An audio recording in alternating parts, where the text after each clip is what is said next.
Hello नमस्कार वन्नकम सत श्री अकाल। आप सभी का स्वागत है फिर से आपके अपने ही चैनल मैग्नेट ब्रेन्स में। मेरा नाम है सत्यम शर्मा और हम पढ़ रहे हैं क्या? हम पढ़ रहे हैं क्लास 11th की फिजिक्स का चैप्टर नंबर क्या?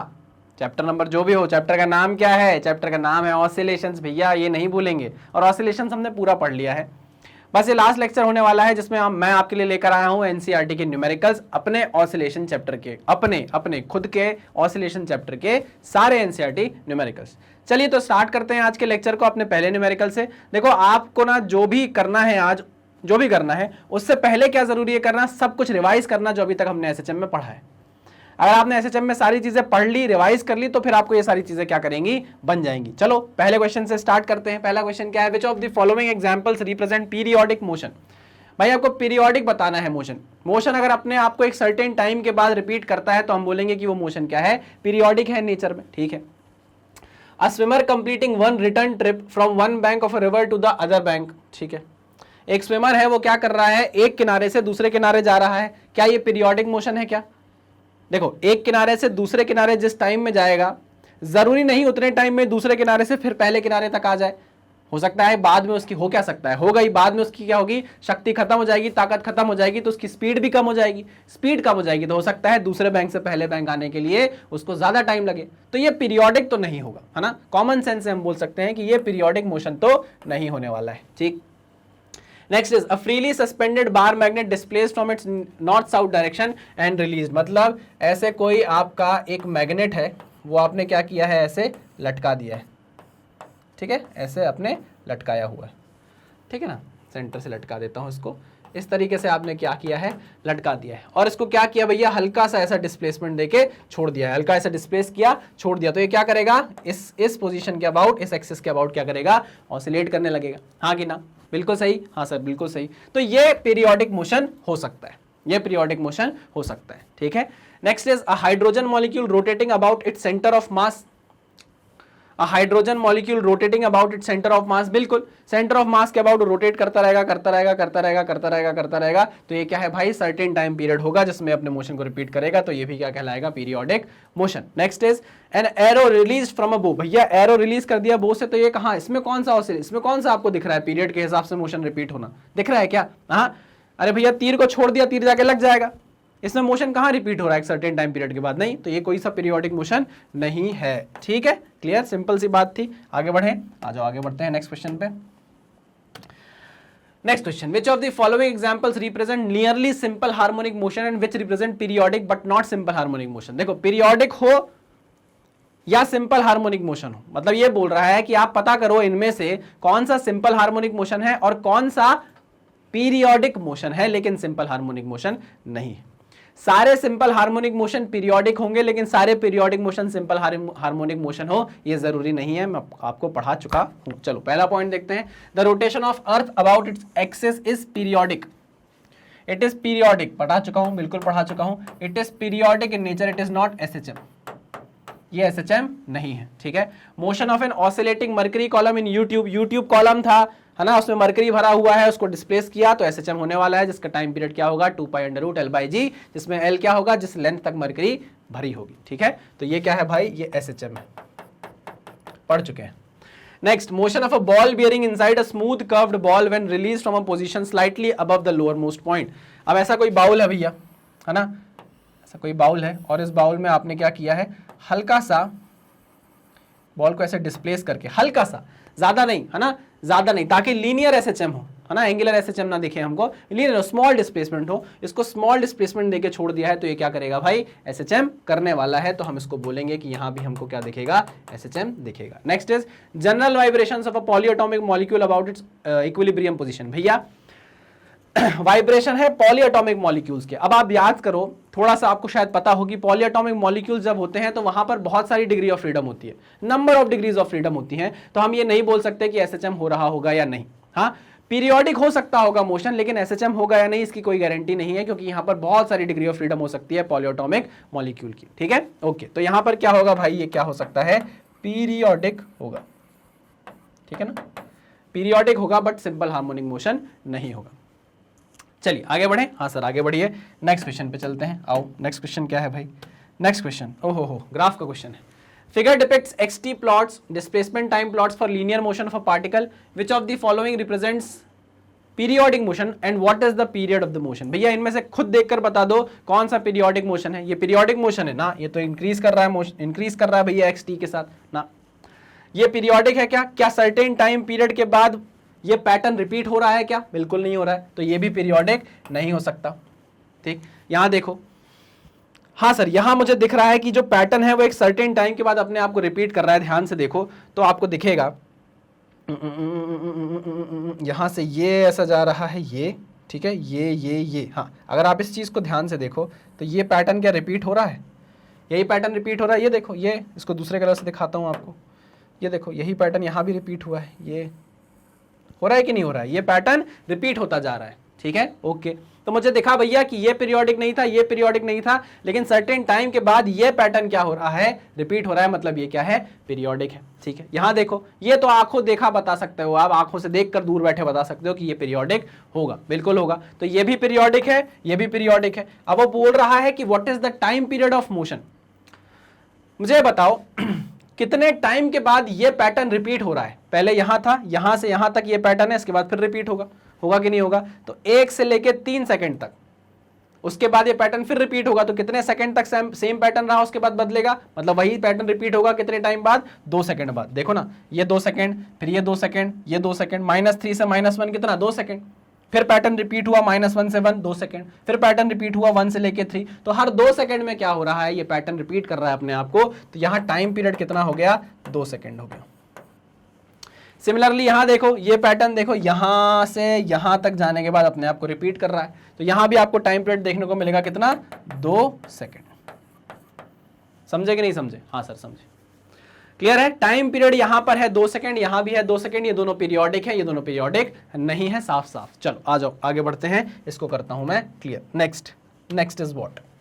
Which of the following functions of time represent simple harmonic, periodic but not simple harmonic and non-periodic motion? Give period for each case of periodic motion. चलो, अब sign omega T minus cos omega T दिया हुआ है आपको। हमको पता है कि अगर हमको पीरियोडिक देखना है मोशन, तो कुछ इस तरीके की इक्वेशन अगर आ जाती है, ए साइन ओमेगा टी या cos omega t plus five, इस टाइप की कोई इक्वेशन आ जाती है, तो हम बोलेंगे कि भाई ये मोशन क्या है? पीरियोडिक एसएचएम है ना? ओके, मैं कोशिश करता हूं इसको इस तरीके से लिखने की, कोशिश करता हूं कि क्या मैं लिख सकता हूं कि नहीं लिख सकता हूं। तो देखो, अगर मैं इसी इक्वेशन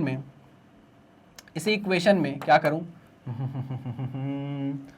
हाँ, इसी इक्वेशन में अगर √2 से मल्टीप्लाई कर दूं और √2 से डिवाइड कर दूं तो क्या होगा? आइए जरा देखते हैं।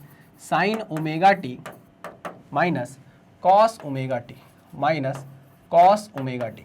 ठीक है, अब इस √2 को अंदर ले जाऊं, कोई दिक्कत तो नहीं होगी आपको? नहीं सर, क्यों दिक्कत होगी? क्यों दिक्कत होगी हमको? तो ये √2 में अंदर ले गया तो ये हो गया 1/√2, और यहां भी क्या हो गया भैया? 1/√2, 1/√2 cos omega T, cos omega t. ठीक है, x इज इक्वल टू, देखो रूट, अब ये क्या बन रहा है? अंदर क्या बन रहा है? 1/√2 को क्या मैं लिख सकता हूं? cos π/4 लिख सकता हूं। हाँ sir, cos π/4 sine omega T minus sine π/4 cos omega T लिख सकता हूं क्या? लिख सकता हूं क्या? हाँ सर लिख सकते हो, बिल्कुल लिख सकते हो। तो ये क्या? cos A, ये क्या है? cos A sin B minus sine A cos B। अरे हाँ कि ना? हाँ, तो ये किसका फॉर्मूला बन रहा है? ये फॉर्मूला बन रहा है x इज इक्वल्स टू √2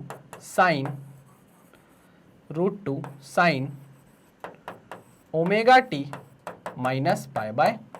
बन रहा है कि नहीं बन रहा? हाँ सर बन रहा है, बिल्कुल बन रहा है। अच्छा, तो ये बताओ, ये वाली जो इक्वेशन आपने बनाई है अपने जुगाड़ से, क्या वो इससे मैच खा रही है? हाँ खा रही है। तो ये एसएचएम होगा कि नहीं होगा? हाँ बिल्कुल होगा। अरे भाई ये एसएचएम होगा, है ना?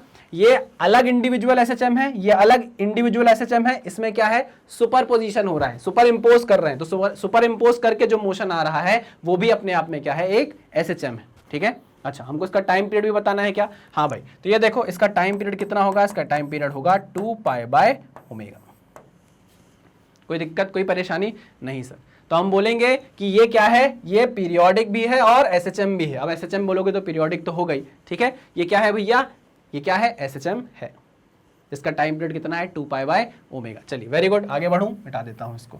नेक्स्ट देखते हैं, नेक्स्ट क्या है? साइन क्यूब ओमेगा टी है भाई, ये साइन क्यूब ओमेगा टी है, ठीक, sine cube omega T, sine cube omega T. इसको मैं क्या लिख सकता हूँ, इसको मैं क्या लिख सकता हूँ, किस तरीके से लिख सकता हूँ, इस तरीके से लिख सकता हूँ, 3 साइन ओमेगा टी, आइडेंटिटी लगा दूँ, 3 sine omega T minus sine 3 omega t, ठीक है, सही है, 3 sine omega T minus sine 3 omega t. अब आप ये देखो कि भैया ये भी एक SHM है, ये भी एक SHM है, ये दोनों SHM है कि नहीं, यहां भी क्या हो रहा है, सुपर पोजिशन हो रहा है, सुपर इंपोज कर रहे हैं, ठीक है। अब आप मुझे बताओ इस वाले SHM को, इस वाले SHM को आप टाइम पीरियड बता सकते हो कि तुम्हारा टाइम पीरियड कितना है? नहीं, अरे भैया ये भी एक SHM है, अलग से देखोगे तो, ये भी एक SHM है, अलग से देखोगे तो, ये क्या कर रहे हैं, एक दूसरे को सुपर इंपोज कर रहे हैं, ठीक।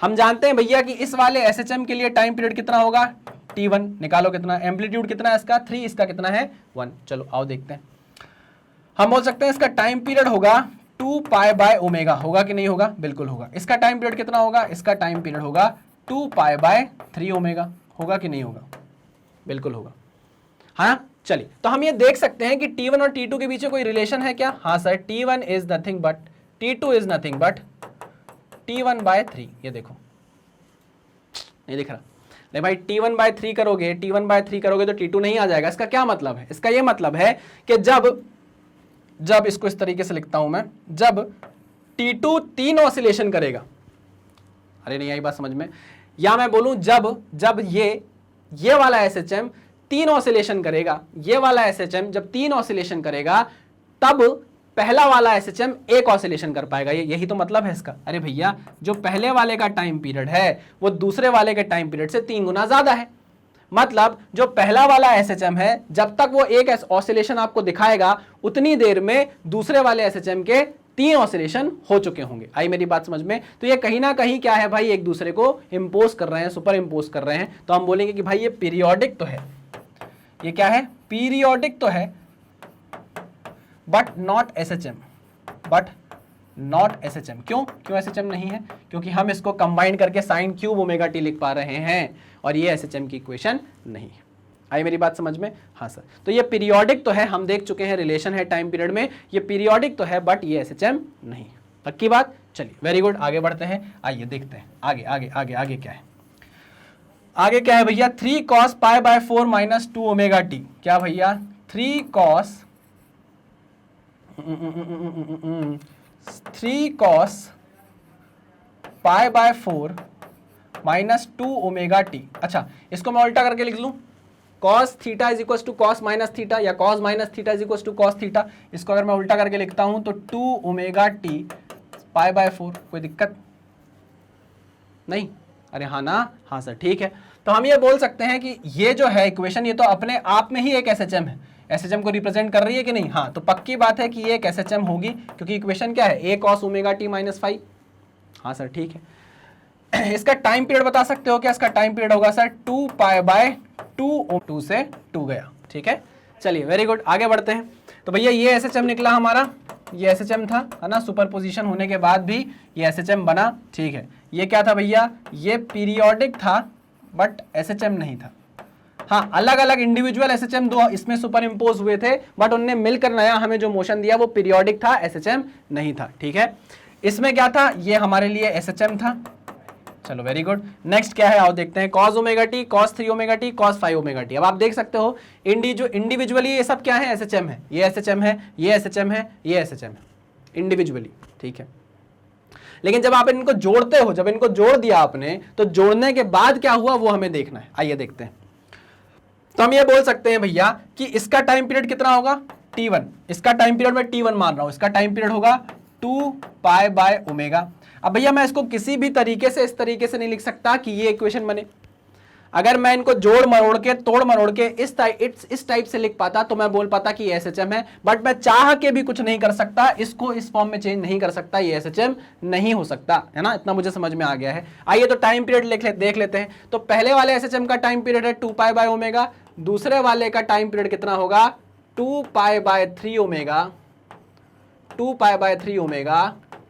T3 is 2 pi bye 5 omega. कुछ रिलेशन है, कुछ रिलेशन है। मैं बोल सकता हूं कि सबसे आखिरी वाले एसएचएम में जब 5 ऑसिलेशन हो जाएंगे, आखिरी वाले एसएचएम के जब 5 ऑसिलेशन हो जाएंगे, 5 ऑसिलेशन हो जाएंगे यानी कि मल्टीप्लाई बाय 5 कर दूं, जब 5 ऑसिलेशन हो जाएंगे तो पहले वाले एसएचएम का एक ऑसिलेशन होगा। ठीक, सिमिलरली दूसरे वाले एसएचएम के जब 3 मल्टीप्लाई बाय 3 करूंगा इसको, दूसरे वाले एसएचएम के जब 3 ऑसिलेशन हो जाएंगे तो पहले वाले एसएचएम का कितना ऑसिलेशन होगा? एक ऑसिलेशन होगा। समझे कि नहीं समझे? हाँ, पक्की बात। मतलब पहले वाले एसएचएम के एक ऑसिलेशन में दूसरे वाले एसएचएम के 3 ऑसिलेशन आ जाएंगे और तीसरे वाले एसएचएम के 5 ऑसिलेशन आ जाएंगे। ठीक है, तो ये पीरियोडिक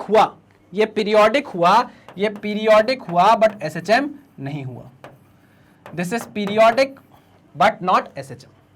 ठीक है, वेरी गुड, बहुत ही बढ़िया, समझ में आ रही है चीजें हमको। आगे बढ़ते हैं। ये कर लिया, ये कर लिया, ये कर लिया, ये कर लिया। अब ये देखो, अब ये तो एक्सपोनेंशियल फंक्शन है और डिक्रीजिंग फंक्शन है, माइनस लगा हुआ है तो, है ना, तो ये कहीं से भी हम नहीं बोल सकते कि पीरियोडिक होगा। ठीक, और ये क्या है? 1 + omega T + omega square T square, ये क्या है? इंक्रीजिंग फंक्शन है, तो ये भी कहीं से क्या नहीं होगा? पीरियोडिक नहीं होगा, है ना। तो सेकेंड लास्ट फंक्शन जो था वो डिक्रीजिंग फंक्शन है और जो लास्ट है वो इंक्रीजिंग फंक्शन है, तो वो पीरियोडिक नहीं हो सकते। बात आपको समझ में आई? चलो वेरी गुड, आगे बढ़ते हैं। क्लियर? चलो भैया, next question is a particle is in linear simple harmonic motion between 2 points. A particle is in linear simple harmonic motion between 2 points A and B. अच्छा, 10 सेंटीमीटर अपार्ट। बहुत ही बढ़िया भाई, ये तो ऐसा क्वेश्चन तो हमने इतनी बार किया होगा कि क्या बताऊं कितनी बार किया होगा। ठीक है, 2 पॉइंट्स है ए और बी, 10 सेंटीमीटर दूर है। कितना दूर है? 10 सेंटीमीटर दूर है। ठीक, पूछ क्या रहा है? पूछ रहा है कि give the science of velocity, acceleration and force on the particle. आपको साइन बताना है, वैल्यू से कोई लेना देना नहीं है, उसे सिर्फ साइन बताना है कि भाई फोर्स का साइन बता दो, वेलोसिटी का साइन बता दो और एक्सेलरेशन का साइन बता दो। बस अगर आप इतना बता दोगे उसका काम हो जाएगा। तो यार ये तो बहुत बेसिक सी चीज हो गई। मैं चाहूं तो उसको होमवर्क भी दे सकता हूं, है ना। फटाफट देख लेते हैं कि हमने ये चीज पढ़ी है कि नहीं। पहले तो कमेंट करो, पॉज करो वीडियो को और बताओ कि ये चीजें हमने पढ़ी है कि नहीं पढ़ी है? अरे भयानक पढ़ा है यार, एकदम लबालब पढ़ा है इस चीज को, है ना। चलिए याद करिए ना, वो मीन पोजीशन में पार्टिकल होता था, एक्सट्रीम पोजीशन पे जाता था, लौटता था, कहां पर वेलोसिटी मैक्सिमम होती थी, कहां जीरो होती थी, कहां एक्सेलरेशन मैक्सिमम होता था, कहां जीरो होता था, याद करो। हाँ, और एक्सेलरेशन जहां मैक्सिमम होगा वहीं फोर्स भी मैक्सिमम होगा। ये सारी चीजें हम जानते हैं। चलिए कोई बात नहीं, स्टार्ट करते हैं। वो पूछ रहा है कि पहले बताओ जब आपका पार्टिकल एंड ए पे होगा, जब आपका पार्टिकल एंड ए पर होगा तो वेलोसिटी, एक्सेलरेशन और फोर्स की डायरेक्शन क्या होगी। जब पार्टिकल ए पे होगा, है ना, तो ऑब्वियस सी बात है कि यहां से क्या मार रहा होगा? रिटर्न कर रहा होगा, यहां से रिटर्न हो रहा होगा। तो ऑब्वियस सी बात है कि वेलोसिटी को यहां क्या होना पड़ेगा? 0 होना पड़ेगा, है ना। जब भी कोई चीज अपने डायरेक्शन करती है, मोशन का चेंज, तो वहां उसकी वेलोसिटी क्या हो जाती है? 0 हो जाती है। एक्सेलरेशन के बारे में आप क्या कह सकते हो? एक्सेलरेशन इस डायरेक्शन में होगा, टुवर्ड्स द मीन पोजीशन, क्या हो जाएगा? इस डायरेक्शन को पॉजिटिव लेना है तो क्या हो जाएगा? Acceleration positive. और फोर्स भी क्या होगा? एक्सेलरेशन की डायरेक्शन में होगा तो फोर्स भी क्या हो जाएगा? पॉजिटिव। ठीक है, पहला पॉइंट हो गया। दूसरा, at the end B, B में भी वही केस होगा। बी से भी पार्टिकल क्या मारेगा? रिटर्न मारेगा, तो यहां पर भी वेलोसिटी क्या हो जाएगी? 0 हो जाएगी। एक्सेलरेशन क्या हो जाएगा? टुवर्ड्स द मीन पोजीशन, यानी कि इस डायरेक्शन को आपने नेगेटिव लिया है तो नेगेटिव हो जाएगा। और फोर्स की बात करोगे तो फोर्स भी क्या हो जाएगा? नेगेटिव हो जाएगा। हाँ कि ना? हाँ सर। सी क्या है? At the mid point of A B going towards A, at the mid point of A B going towards ए। अच्छा, मिड पॉइंट मान लो ये है, this is the mid point, यानी कि कितना हो गया? 5 सेंटीमीटर, है ना। ये मिड पॉइंट हो गया। इस मिड पॉइंट से वो कहां जा रहा है? टुवर्ड्स ए जा रहा है, टुवर्ड्स ए जा रहा है। तो वेलोसिटी के बारे में क्या कह सकते हो? वेलोसिटी यहां मैक्सिमम होगी, वेलोसिटी यहां मैक्सिमम होगी, है ना। वैल्यू लिख दे रहा हूं, कितनी होगी वो? ए ओमेगा। देखिए कैसी होगी? नेगेटिव होगी, इस डायरेक्शन में जा रही है तो नेगेटिव होगी। आई बात समझ में? हाँ सर, है ना। ये मैक्सिमम होगी, जानते हो ना। ठीक है, लिख नहीं रहा हूं क्योंकि हो सकता है जगह ना बचे हमारे पास। ठीक है, तो वेलोसिटी नेगेटिव होगी, टुवर्ड्स ए जा रही है। और क्या बताना है? एक्सेलरेशन बताना है। तो एक्सेलरेशन मीन पोजीशन पर, सेंटर पे क्या होता था? 0 होता था। एक्सेलरेशन 0 हो जाएगा, फोर्स भी क्या हो जाएगा? 0 हो जाएगा। ठीक है, okay. Fourth, at 2 centimetre away from B going towards A. अब आप बी से 2 सेंटीमीटर दूर आ जाओ। मान लो यहां कहीं बैठे हो आप, ये है 2 सेंटीमीटर दूर, यहां कहीं। ठीक, और कहां जा रहे हो? टुवर्ड्स ए ही जा रहे हो। अब आप टुवर्ड्स ए जा रहे हो तो वेलोसिटी क्या होगी? यहां पर वेलोसिटी नेगेटिव होने वाली है, क्योंकि इस डायरेक्शन में आपको पॉजिटिव मिलनी है चीजें, इस डायरेक्शन में आपको नेगेटिव मिलनी है चीजें, ठीक है। तो वेलोसिटी नेगेटिव होगी, एक्सेलरेशन क्या होगा, एक्सेलरेशन भी नेगेटिव होगा टुवर्ड्स द मीन पोजीशन, हाँ कि ना, अरे तभी तो वेलोसिटी यहां जाके मैक्सिमम होगी। वेलोसिटी भी नेगेटिव, एक्सेलरेशन भी नेगेटिव, दोनों की डायरेक्शन सेम, तो क्या होगा, एक्सेलरेट होगी बॉडी और वेलोसिटी यहां जाके मैक्सिमम हो जाएगी, ऑब्वियस सी बात है। और फोर्स क्या होगा, फोर्स भी होने वाला है नेगेटिव, ठीक है, पक्का 100%, हाँ सर। चलिए, very good very good very good very good. आगे क्या है, at 3 centimetre away from A going towards B. अब आप ये करके बता सकते हो, ए से 3 सेंटीमीटर दूर, ए से 3 सेंटीमीटर दूर यहां कहीं आपका पार्टिकल है और वो बी की तरफ जा रहा है। किसकी तरफ जा रहा है, बी की तरफ जा रहा है। तो यहाँ वेलोसिटी बताओ क्या होगी, एक्सेलरेशन का साइन बताओ और फोर्स का साइन बताओ। बताओ, कोई टफ चीज है क्या? मैंने आपसे आपकी जिंदगी मांग ली क्या अगर मैंने आपसे ये पूछ लिया तो? नहीं ना, कितनी छोटी सी चीज है बाबा, बस साइन बताना है। लेग say at 4 centimetre away from B going towards A, वही बात है, बस आपको साइन बताना है। आप सब बहुत आसानी से पहचान सकते हो, कोई भी टफ चीज में नहीं थी, ठीक है। करने की कोशिश करना, कमेंट करना, और मैं आपके कमेंट्स को जरूर चेक करूंगा कि आपने सही किया है या नहीं। मोनिका तो कमेंट करेगी, मोनिका हमेशा कमेंट करती है, सारे होमवर्क को सॉल्व करती है। वेल डन मोनिका, बहुत बढ़िया करनी है, आप ऐसे ही पढ़ते जाइए, बस मंजिल दूर नहीं है आपकी। बढ़िया, बहुत ही बढ़िया। आगे बढ़े नेक्स्ट क्वेश्चन पे। हाँ सर आगे बढ़िए, इसको करता हूं मैं क्लियर। नेक्स्ट क्वेश्चन, क्या क्वेश्चन है, which of the following relationship between the acceleration A and the displacement x of a particle involve simple harmonic motion. या सिंपल हार्मोनिक मोशन के लिए एक्सेलरेशन की इक्वेशन क्या होती थी, क्या होती थी, minus of omega square x होती थी, हाँ कि ना। या मैं बोल सकता हूं acceleration is directly proportional to minus x, ये भी तो हो सकता है कि नहीं? हाँ सर बिल्कुल हो सकता है। ओमेगा स्क्वायर तो कांस्टेंट होता था। अब आप यहां देखो, ये हो सकता था लेकिन यहां माइनस नहीं है ना, ये नहीं हो सकता क्योंकि एक्स स्क्वायर है, ये नहीं हो सकता क्योंकि एक्स क्यूब है, तो क्या बचा, ये होगा acceleration is equal to minus 10x। Clear है कि नहीं? हाँ सर क्लियर है, वेरी गुड, बहुत ही बढ़िया। क्लियर करूं इसको? बिल्कुल क्लियर करिए सर। आइए नेक्स्ट क्वेश्चन पे चलते हैं। Next question is the motion of a particle executing simple harmonic motion is described by the displacement function. ये एक फंक्शन है जिससे एक सिंपल हार्मोनिक मोशन को डिफाइन किया गया है, ठीक है। हम जानते हैं, बच्चे तो है नहीं, इतना तो हम जानते हैं कि ये सिंपल हार्मोनिक मोशन है। If the initial t is equals to 0 position of the particle is 1 centimeter, मतलब at t is equals to 0 particle is at 1 centimeter, ठीक, and its initial velocity is omega centimeter per second। अच्छा, initial velocity आपको दे दी है omega centimeter per second, ठीक है। What are its amplitude and initial phase angle? आपसे पूछा है तो बताओ इसका amplitude कितना होगा और initial phase angle कितना होगा, ये बता दो। आइए कोशिश करते हैं। चलो पहले जो इक्वेशन लिखी है उसी की मदद से हम क्वेश्चन को सॉल्व करने की कोशिश करेंगे। आओ, x is equals to a cos, जिन जिन लोगों को ये क्वेश्चन बन सकता है वो वीडियो को पॉज करेंगे और खुद क्वेश्चन को ट्राई करेंगे। 11th में आ गए हैं हम, अब मैं अपने हाथ से आपको चावल सान के नहीं खिला सकता। अब मैं आपको क्या करूंगा, अब मैं आपको चावल सान के एक शेर का, एक हाथी का ऐसे गोले बना बना के दूंगा, उसे उठा के आपको ही खाना है। समझे कि नहीं समझे? तो अगर ये क्वेश्चंस आप पहले कर चुके हो, जो कि हम कर चुके हैं, बिल्कुल कर चुके हैं, मां कसम झूठ नहीं बोल रहा, मेरी आंखों में सच्चाई देख लो भले, है ना, ठीक है। तो अगर आप ऐसे क्वेश्चन कर चुके हो तो आपको भाई ईमानदारी से क्या करना है, वीडियो को वहीं पॉज करना है और खुद सॉल्व करना है। पेन पेपर लेकर बैठो, पानी की बोतल लेकर बैठो, खाली हाथ मत बैठो, और एक चीज और लेकर बैठो, दिमाग, ठीक। नहीं तो क्वेश्चन नहीं बनेगा, बिल्कुल नहीं बनेगा, हिलेगा भी नहीं क्वेश्चन, ठीक है। पॉज करके सॉल्व करो और उसके बाद जब आंसर आ जाए तो वीडियो को वापस चलाओ और देखो मेरा आंसर आपके जैसा आया है कि नहीं, ठीक है। चलिए, और अगर मेरा आंसर आ जाए और आपका मैच ना करे तो डर मत जाना, हो सकता है मैंने गलती कर दी हो सकता है आप एकदम परफेक्ट हो गए हो, कोई बड़ी बात नहीं है। इसलिए क्वेश्चन को सॉल्व करने की कोशिश जरूर करें। t इज इक्वल टू 0 पे x कितना है, 1 सेंटीमीटर। तो जब ये t 0 होगा, t 0 होगा तो क्या बचेगा, a cos phi is equal to 1 centimetre, है ना।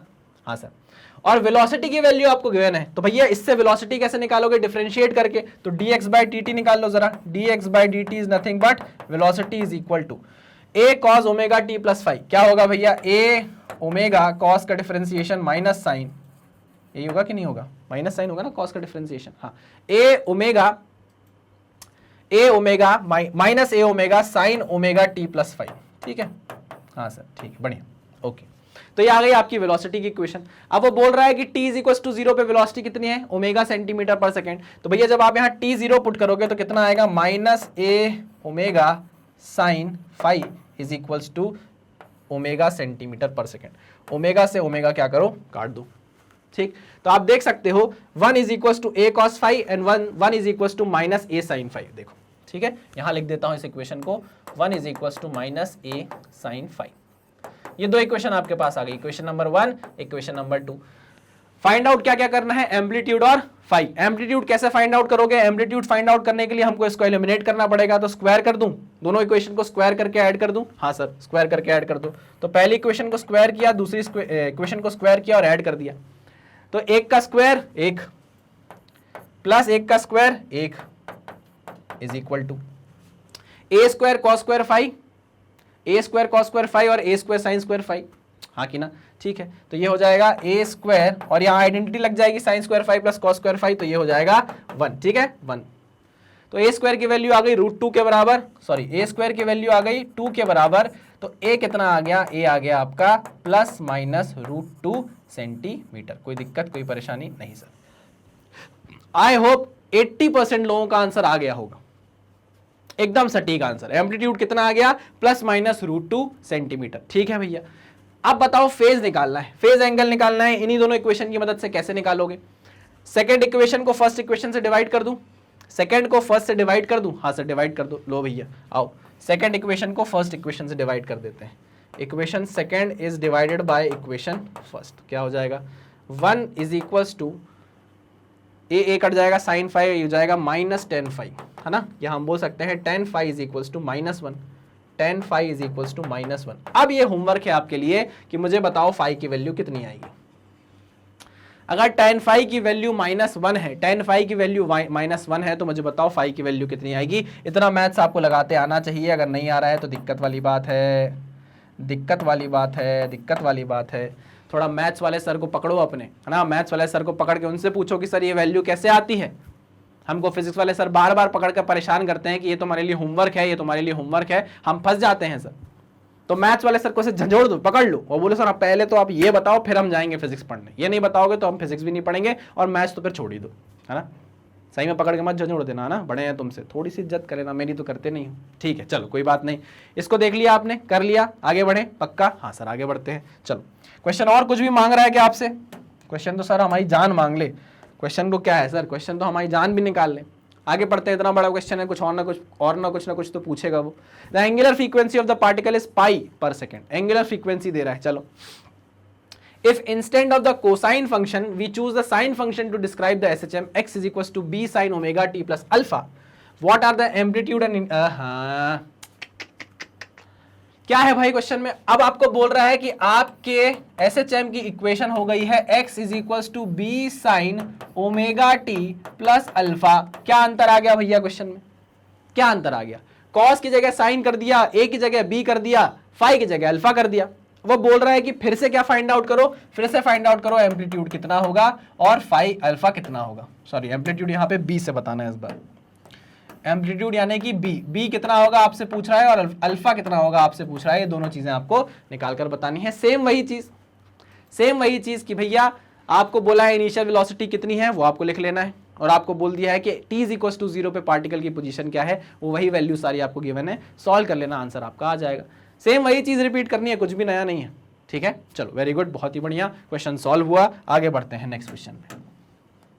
Next question, a spring balance has a scale. Okay spring balance आया है। अ spring balance has a scale that reads from 0 to 50 kg। एक स्प्रिंग बैलेंस है जो 0 से 50 kg तक की चीजें रीड कर सकती है। The length of the scale is 20 centimetre. ठीक है, लेंथ ऑफ द स्केल आपको दे दिया है 20 सेंटीमीटर। ठीक है, a body suspended from this balance, एक बॉडी ली है उसको सस्पेंड कर दिया है दिस बैलेंस से। व्हेन डिस्प्लेस्ड एंड रिलीज्ड, उसको हल्का सा डिस्प्लेस किया। अरे भाई स्प्रिंग बैलेंस था, ठीक, उसमें बॉडी को लटकाया, डिस्प्लेस किया और छोड़ दिया। ठीक है, डिस्प्लेस किया और छोड़ दिया। It oscillates with a period of 0.6 second. वो ऑसिलेट करने लगी जिसका टाइम पीरियड कितना था 0.6 second. What is the weight of the body? What is the weight of the body? अच्छा ठीक है, देखते हैं भैया। हमको बोला गया है कि एक स्प्रिंग बैलेंस है जिसमें स्केल, जो जिसकी स्केल है वो रीड कर सकती है 0 kg से 50 kg तक। ठीक है भैया, देखते हैं, कोशिश करते हैं। टाइम पीरियड अगर हमको दिया है तो टाइम पीरियड क्यों दिया होगा, थोड़ा दिमाग लगाओ। टाइम पीरियड का फॉर्मूला है 2 पाई अंडर रूट m/k, है कि नहीं है? टाइम पीरियड आपको 0.6 सेकेंड दिया हुआ है। आओ, टाइम पीरियड आपको 0.6 सेकेंड दिया हुआ है। 2 पाई, m की वैल्यू आपको पता है क्या? m की वैल्यू आपको पता है क्या? नहीं, वही तो निकालनी है, उसी से तो हम वेट निकाल पाएंगे। k की वैल्यू पता है क्या? नहीं सर, k की वैल्यू नहीं पता, k की वैल्यू हमें नहीं पता। k की वैल्यू निकालने के लिए कुछ दिया है क्या आपको? हाँ सर, k की वैल्यू हमको निकालने के लिए l दिया हुआ है और टोटल वेट दिया है 50 kg का, है ना। तो देखो k की वैल्यू निकाल सकते हैं। k is what? 50 upon weight upon क्या? k कैसे निकलता है? f इज इक्वल्स टू के एक्स, यही होता है कि नहीं? माइनस हटा दो, अभी सिर्फ मैग्नीट्यूड की बात कर रहा हूँ, ठीक है। आपको क्या निकालना है? k निकालना है। तो k is nothing but f by x, मानते हो कि नहीं? जिसमें x क्या है? लेंथ ऑफ द स्केल, ठीक। और फोर्स क्या बनेगा? 50 kg था तो 50 को 10 से मल्टीप्लाई कर दो, 50 को 10 से मल्टीप्लाई किया, ये फोर्स बना डिवाइडेड बाय 20 सेंटीमीटर यानी कि 0.20 मीटर। इससे आप k की वैल्यू निकाल सकते हो, 50 इंटू 10 डिवाइड बाय 0.20, ठीक है। तो कितनी आ गई है? 2500 न्यूटन पर मीटर आ गई। इसको उठाओ, यहां पुट करो, ठीक। इससे क्या निकलेगा? मास निकलेगा, निकाल ले, पक्का भरोसा है कि नहीं है? करके देख लो, यही आने वाली है वैल्यू। चलो आइए सॉल्व करते हैं इसको। 0.6 is equals to 2 pi under root और कुछ तो नहीं दिया है हमको, नहीं, चलो तो 2 पाई under root m upon k की वैल्यू कितनी आई है? 2500। चलिए भाई, तो 0.6 डिवाइडेड बाय 2 पाई, ठीक है, ये हो जाएगा 0.0954 is equals to under root m upon 2500, ठीक। इसका स्क्वायर कर दूं, स्क्वायर कर दीजिए। स्क्वायर किया तो कितना आया? 9.11 into 10 to the power -3 is equals to m upon 2500, ठीक। इसको 2500 से मल्टीप्लाई किया तो मास आ गया 22.79 kg, मास आ गया 22.79 kg। अब वो वेट पूछ रहा है तो वेट क्या बनेगा? m इंटू जी, यानी कि इसमें 10 मल्टीप्लाई कर दूं, ऑलमोस्ट हाँ 9.8 नहीं 10 मल्टीप्लाई कर रहा हूं, तो ये हो जाएगा 227.97 न्यूटन। चेक कर लीजिए आंसर सही है कि नहीं है, चेक कर लीजिए। चलो क्लियर कर दूं, आंसर आया आप लोगों का कि नहीं आया? चलो सही आया होगा, आई होप। आगे बढ़ते हैं। देखो 9.8 लोगे तो आंसर थोड़ा सा वेरी करेगा, 10 लोगे तो वेरी करेगा, ठीक है ना। टेंशन मत लेना, प्रोसीजर समझना कि प्रोसीजर क्या है। A spring with a spring constant of 1200 Newton per meter is mounted on a horizontal table as shown in the figure. A mass of 3 kg is attached to the free end of the spring. The mass is then pulled sideways to a distance of 2 cm. ये 2 cm आपको amplitude दिया हुआ है, ठीक है ना। And released, चलो आओ देखते हैं। ये मास है 3 kg का, 3 kg का मास है। इसको खींचा गया है कहाँ तक? 2 सेंटीमीटर तक। कहाँ तक खींचा गया है? 2 सेंटीमीटर तक, ठीक, यहाँ तक, ठीक है, 2 सेंटीमीटर तक खींचा गया है। And release, determine the frequency of oscillation, determine the frequency of oscillation. अच्छा, फ्रीक्वेंसी क्या होती है? फ्रीक्वेंसी होती है 1 अपॉन टाइम पीरियड। तो अगर हम टाइम पीरियड निकाल लें, टाइम पीरियड का फॉर्मूला होता है 2 पाई under root m by k, होता है कि नहीं होता? हाँ सर होता है। तो अगर आप टाइम पीरियड निकाल लो, उसको 1 अपॉन कर दो तो आपके पास फ्रीक्वेंसी आ जाएगी। आओ निकाल लेते हैं। t is equals to 2 pi under root, m की वैल्यू कितनी है? 3 kg और k कितना है? 1200 न्यूटन पर मीटर, यही है क्या? हाँ यही है। तो 3 डिवाइड बाय 1200 का रूट इंटू 2 इंटू पाई कितना आ गया? 0.314 सेकेंड। टाइम पीरियड आ गया 0.314 सेकेंड, ठीक। लेकिन ये तो टाइम पीरियड आया है, आपको तो फ्रीक्वेंसी चाहिए। तो frequency is nothing but 1 upon time period, so इसका आंसर आ जाएगा 1 डिवाइड बाई टी इज 3.183 पर सेकेंड, या हर्ट्ज, ठीक है, हर्ट्ज, इट हर्ट्ज, ठीक है ना। ओके चलो फ्रीक्वेंसी निकाल दी। दूसरी बात, maximum acceleration of the mass, maximum acceleration of the mass. भैया एक्सेलरेशन की मैक्सिमम वैल्यू कितनी होती है? मॉड लगा के मैं आपसे पूछता हूं तो आप बोलोगे ओमेगा स्क्वायर इंटू एक्स, यही होती है कि नहीं? हाँ सर। अब आप देखो ओमेगा क्या होता है? ओमेगा होता है 2 pi by t. 1 by t को आप क्या बोलते हो? फ्रीक्वेंसी बोलते हो। तो क्या मैं इसको 2 पाई एफ लिख सकता हूं?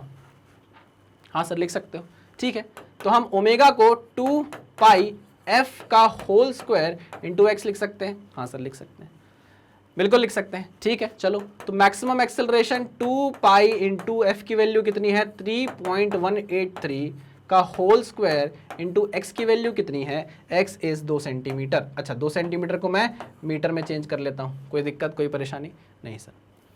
2 सेंटीमीटर को मैंने मीटर में चेंज कर लिया। आओ इसको सॉल्व करते हैं। कितना आएगा? 3.183 इंटू 2 पाई का होल स्क्वायर इंटू 0.02, ठीक है, ये आ गया 8।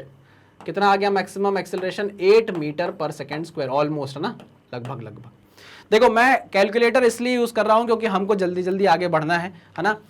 आपको ये सारी चीजें बिना कैलकुलेटर के सॉल्व करनी है और ये हो जाएंगी, कोई बड़ी बात नहीं है ना। अभी क्या है, हमारे पास टाइम का थोड़ा सा कंस्ट्रेंट है, इसलिए मैं इस कैलकुलेटर का यूज कर रहा हूं, नहीं तो आई शपथ मैं इस कैलकुलेटर का यूज नहीं करता। ठीक है, पक्का 100%। कोई दिक्कत, कोई परेशानी, कोई गिला शिकवा तो नहीं है इस बात से कि नहीं सर कैलकुलेटर के बिना सॉल्व करते तो मजा आती, नहीं तो कोई मजा नहीं आ रही हमको सर। कंसेप्ट पकड़ो, कंसेप्ट को पकड़ो, कंसेप्ट को समझो और उसको क्वेश्चन में कैसे लगाना है वो देखो, बस इससे ज्यादा और कुछ मत देखो।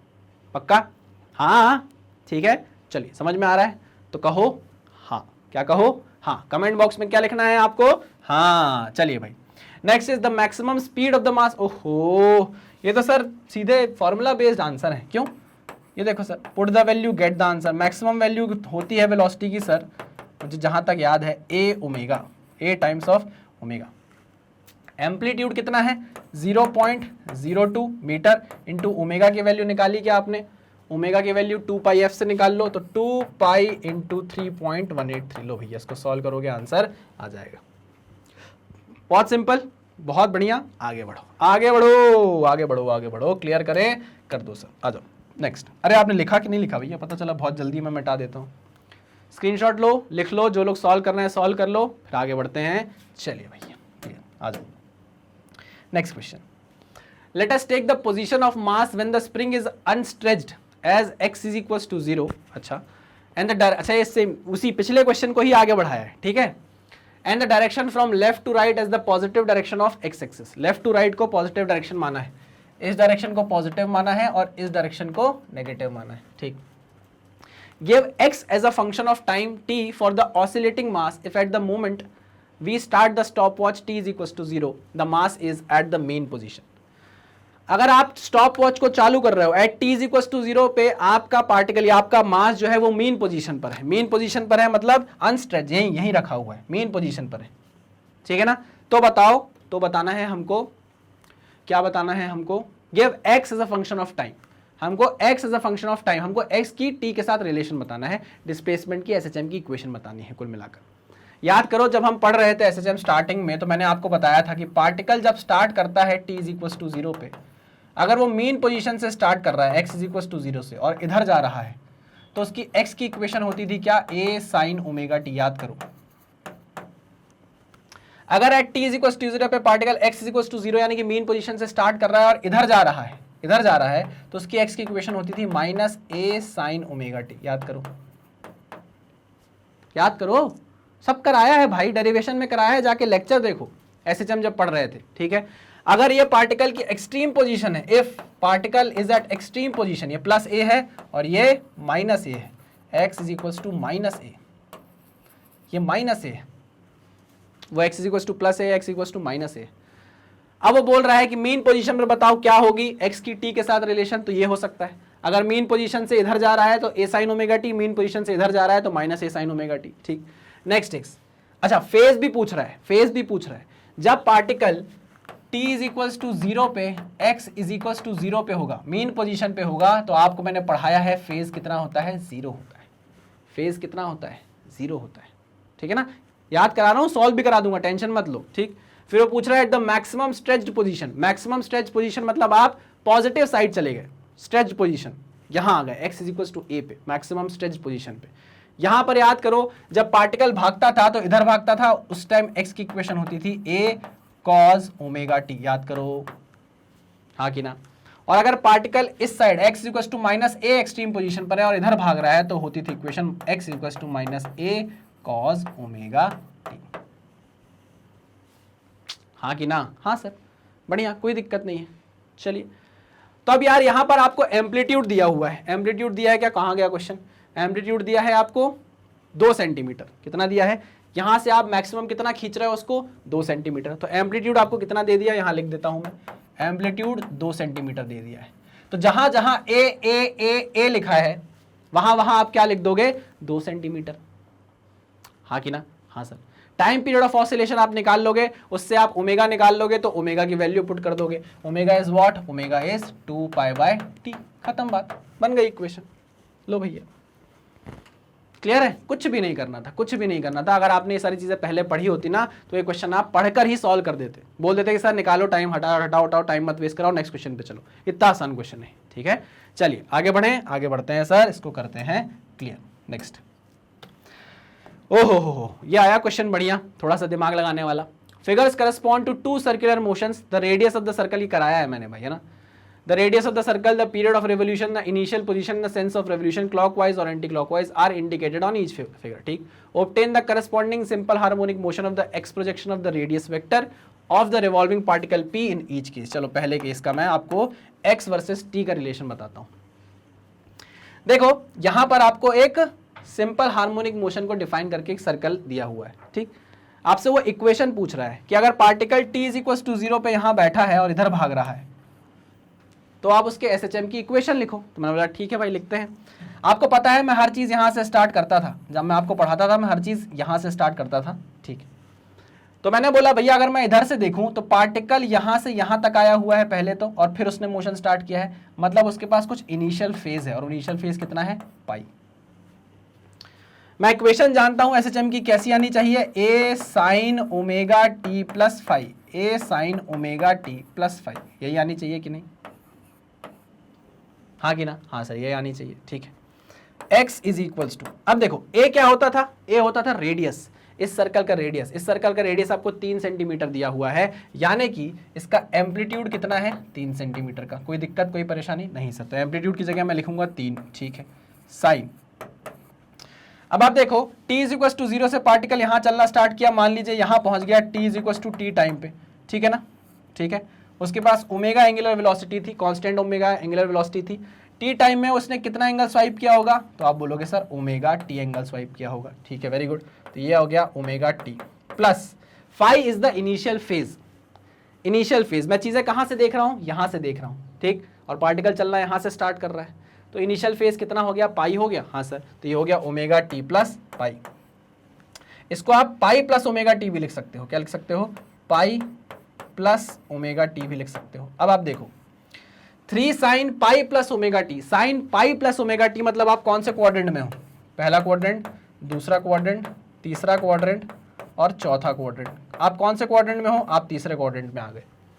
पाई प्लस है ना, यहाँ पाई था, पाई प्लस आपने किया, आप तीसरे क्वाड्रेंट में आए। तीसरे क्वाड्रेंट में साइन क्या होता है, नेगेटिव होता है, तीसरे क्वाड्रेंट में साइन नेगेटिव होता है, तो इक्वेशन बनेगी x is equal to -3 sine omega t, -3 sine omega t. समझे मेरी बात कि नहीं समझे, हाँ सर समझ गए। तो मैं इसको मिटाता हूं और आपको अच्छे से एक डायग्राम बना के देता हूं कि मान लीजिए t is equal to t पे पार्टिकल आपका यहाँ होगा, ठीक, t is equal to t पे ये होगा ओमेगा टी का एंगल स्वाइप, और पार्टिकल को यहाँ प्रोजेक्ट करोगे, so this is the position, x position of particle, ठीक है, इसलिए माइनस में आ रही है, देखो, ठीक है ना, मीन पोजीशन से इस साइड है तो नेगेटिव में आनी चाहिए, तो देखो नेगेटिव में आ रही है। कोई दिक्कत कोई परेशानी, कोई लोग इसको यहाँ से लेकर सॉल्व कर देते हैं, कोई यहाँ से ही सॉल्व कर देते हैं, कहीं से भी आप सॉल्व कर सकते हो, आंसर एकदम सेम आने वाला है, ठीक है। चलिए वेरी गुड। अब इसको सॉल्व करके देखिए भाई, इसमें एम्पलीट्यूड कितना है, रेडियस ऑफ द सर्कल के बराबर 2 मीटर, ठीक, टाइम पीरियड कितना है, 4 सेकंड। अच्छा यहाँ टाइम पीरियड 2 सेकंड दिया हुआ है भाई, तो इससे आप ओमेगा की वैल्यू भी तो निकाल सकते हो, omega is equal to 2 pi by t, t की वैल्यू है 2 सेकंड, तो 2 से 2 कट गया, ओमेगा की वैल्यू कितनी आ गई, पाई, तो आप यहाँ ओमेगा हटा के क्या पुट कर सकते हो, पाई, क्या पुट कर सकते हो, पाई, ठीक है, क्लियर। चलो वेरी गुड, आगे बढ़ते हैं। मिटाऊं इसको, मिटा दूं, समझ में आया है, हाँ सर। चलो नेक्स्ट देखते हैं। नेक्स्ट क्वेश्चन तो मैंने आपको कराया है यार, ऐसे क्वेश्चन मैंने आपको कराए हैं। देखो अब एनसीईआरटी में जो क्वेश्चन आप फेस कर रहे हो वो मैं ऑलरेडी आपको प्रैक्टिस के दौरान सिखा चुका हूं। Particle t is equal to 0 पे यहां है, ठीक है, t इज इक्वल टू 0 पे यहां है, मतलब उसके पास कुछ इनिशियल फेज होगा। अगर मैं यहां से देखना चालू करता हूं तो, हाँ सर, अगर मैं यहां से देखना चालू करता हूं तो भैया मेरे लिए तो बेस यही है, मैं यहीं से देखता हूं हर चीज। तो मैंने बोला भाई t इज इक्वल टू 0 पे पार्टिकल यहां पहुंच गया, मतलब उसके पास कुछ इनिशियल फेज है, और वो इनिशियल फेज कितना है, pi by 2 pi bye 2 pi bye 2, यानी कि फाई कितना आ गया, 3 पाई बाय 2, ठीक। अब पार्टिकल चलना कहां चालू कर रहा है, पार्टिकल अपोजिट डायरेक्शन में, एंटी क्लॉकवाइज चलना चालू कर रहा है, देखो, ठीक है। t इज इक्वल टू 0 पे पार्टिकल यहां था, t is equal to 0, t is equal to t पे पार्टिकल इधर आ गया, चल के इधर आ गया, ठीक। मतलब ओमेगा अगर एंगुलर वेलोसिटी कांस्टेंट इसके पास थी तो इसने यहां से यहां कितना एंगल स्वाइप किया, ओमेगा टी टाइम में, हाँ कि ना भैया। पहले वो इनिशियल फेज लेके इधर तक आ रहा था, फिर उल्टा जा रहा है, तो कोई चीज माइनस होने वाली है, हाँ कि ना, हाँ हाँ सर बिल्कुल सही। इक्वेशन है हमारे पास x is equal to a sine omega t plus 5, omega t plus five. अब आप देखो x is equal to a कितना है 2 साइन, आपके पास इनिशियल फेज कितना था 5 था 3π/2, पहले आप क्लॉकवाइज चले 3π/2, फिर आप उल्टा चले कितना ओमेगा टी। तो लो भैया इसको इस तरीके से लिख सकते हैं 3π/2 माइनस ओमेगा टी। अब ओमेगा कैसे निकालोगे 2π/t से, टी की वैल्यू 4 सेकेंड दी गई है, टी की वैल्यू 4 दी है तो 2 2 ज़ा 4, तो ओमेगा की वैल्यू कितनी आई π/2, उठाओ यहां पुट कर दो कितनी आ गई π/2। अब देखो 3π/2 माइनस थीटा, 3π/2 माइनस थीटा मतलब कौन से क्वाड्रेंट में हो आप, ये देखो first quadrant, second quadrant, third quadrant and fourth quadrant. This is π/2 and this is 3π/2। वो बोल रहा है 3π/2 माइनस थीटा मतलब आप कौन से क्वाड्रेंट में आ रहे हो, फिर से थर्ड क्वाड्रेंट में आ रहे हो, हाँ कि ना, हाँ सर थर्ड क्वाड्रेंट में आ रहे हैं, ठीक है।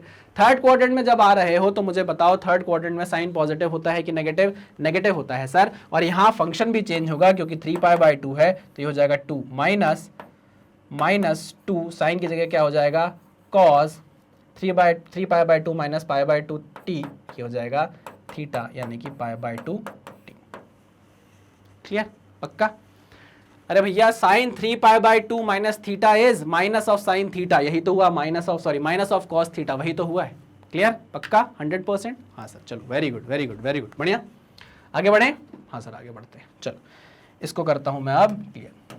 Next question, plot the corresponding reference circle for each of the fall. अरे यार तो वही क्वेश्चन आ गया, अभी हमने जो सर्कल प्लॉट किए, जो सर्कल से हमने एसएचएम की इक्वेशन बनाई, अब आपको एसएचएम की इक्वेशन से सर्कल बनाना है। क्या भाई वही चीज तो है। अरे भैया इस हाथ से कान पकड़ो, चाहे इस हाथ से कान पकड़ो, कान ही तो पकड़ना है ना। तो इस चीज को आप खुद करेंगे, ये आपके लिए क्या है भैया होमवर्क है। क्या है आपके लिए, ये होमवर्क है। आगे बढ़ते हैं, नेक्स्ट क्वेश्चन। बढ़िया क्वेश्चन है भाई, बढ़िया क्वेश्चन है, पढ़िए क्वेश्चन को सॉल्व करने की कोशिश करिए। Figure A shows a spring of force constant K clamped rigidly at one end, a mass m attached to its free end, ठीक है। A force F applied at the free end and stretches the spring, ठीक है। Figure B shows the same spring with both ends free, अच्छा, attached to a mass m at the either end, दोनों and पे मास है, ठीक है। Each end of the spring in figure B is stretched by the same force, ठीक है, okay. What is the maximum extension of the spring in two cases, ठीक है।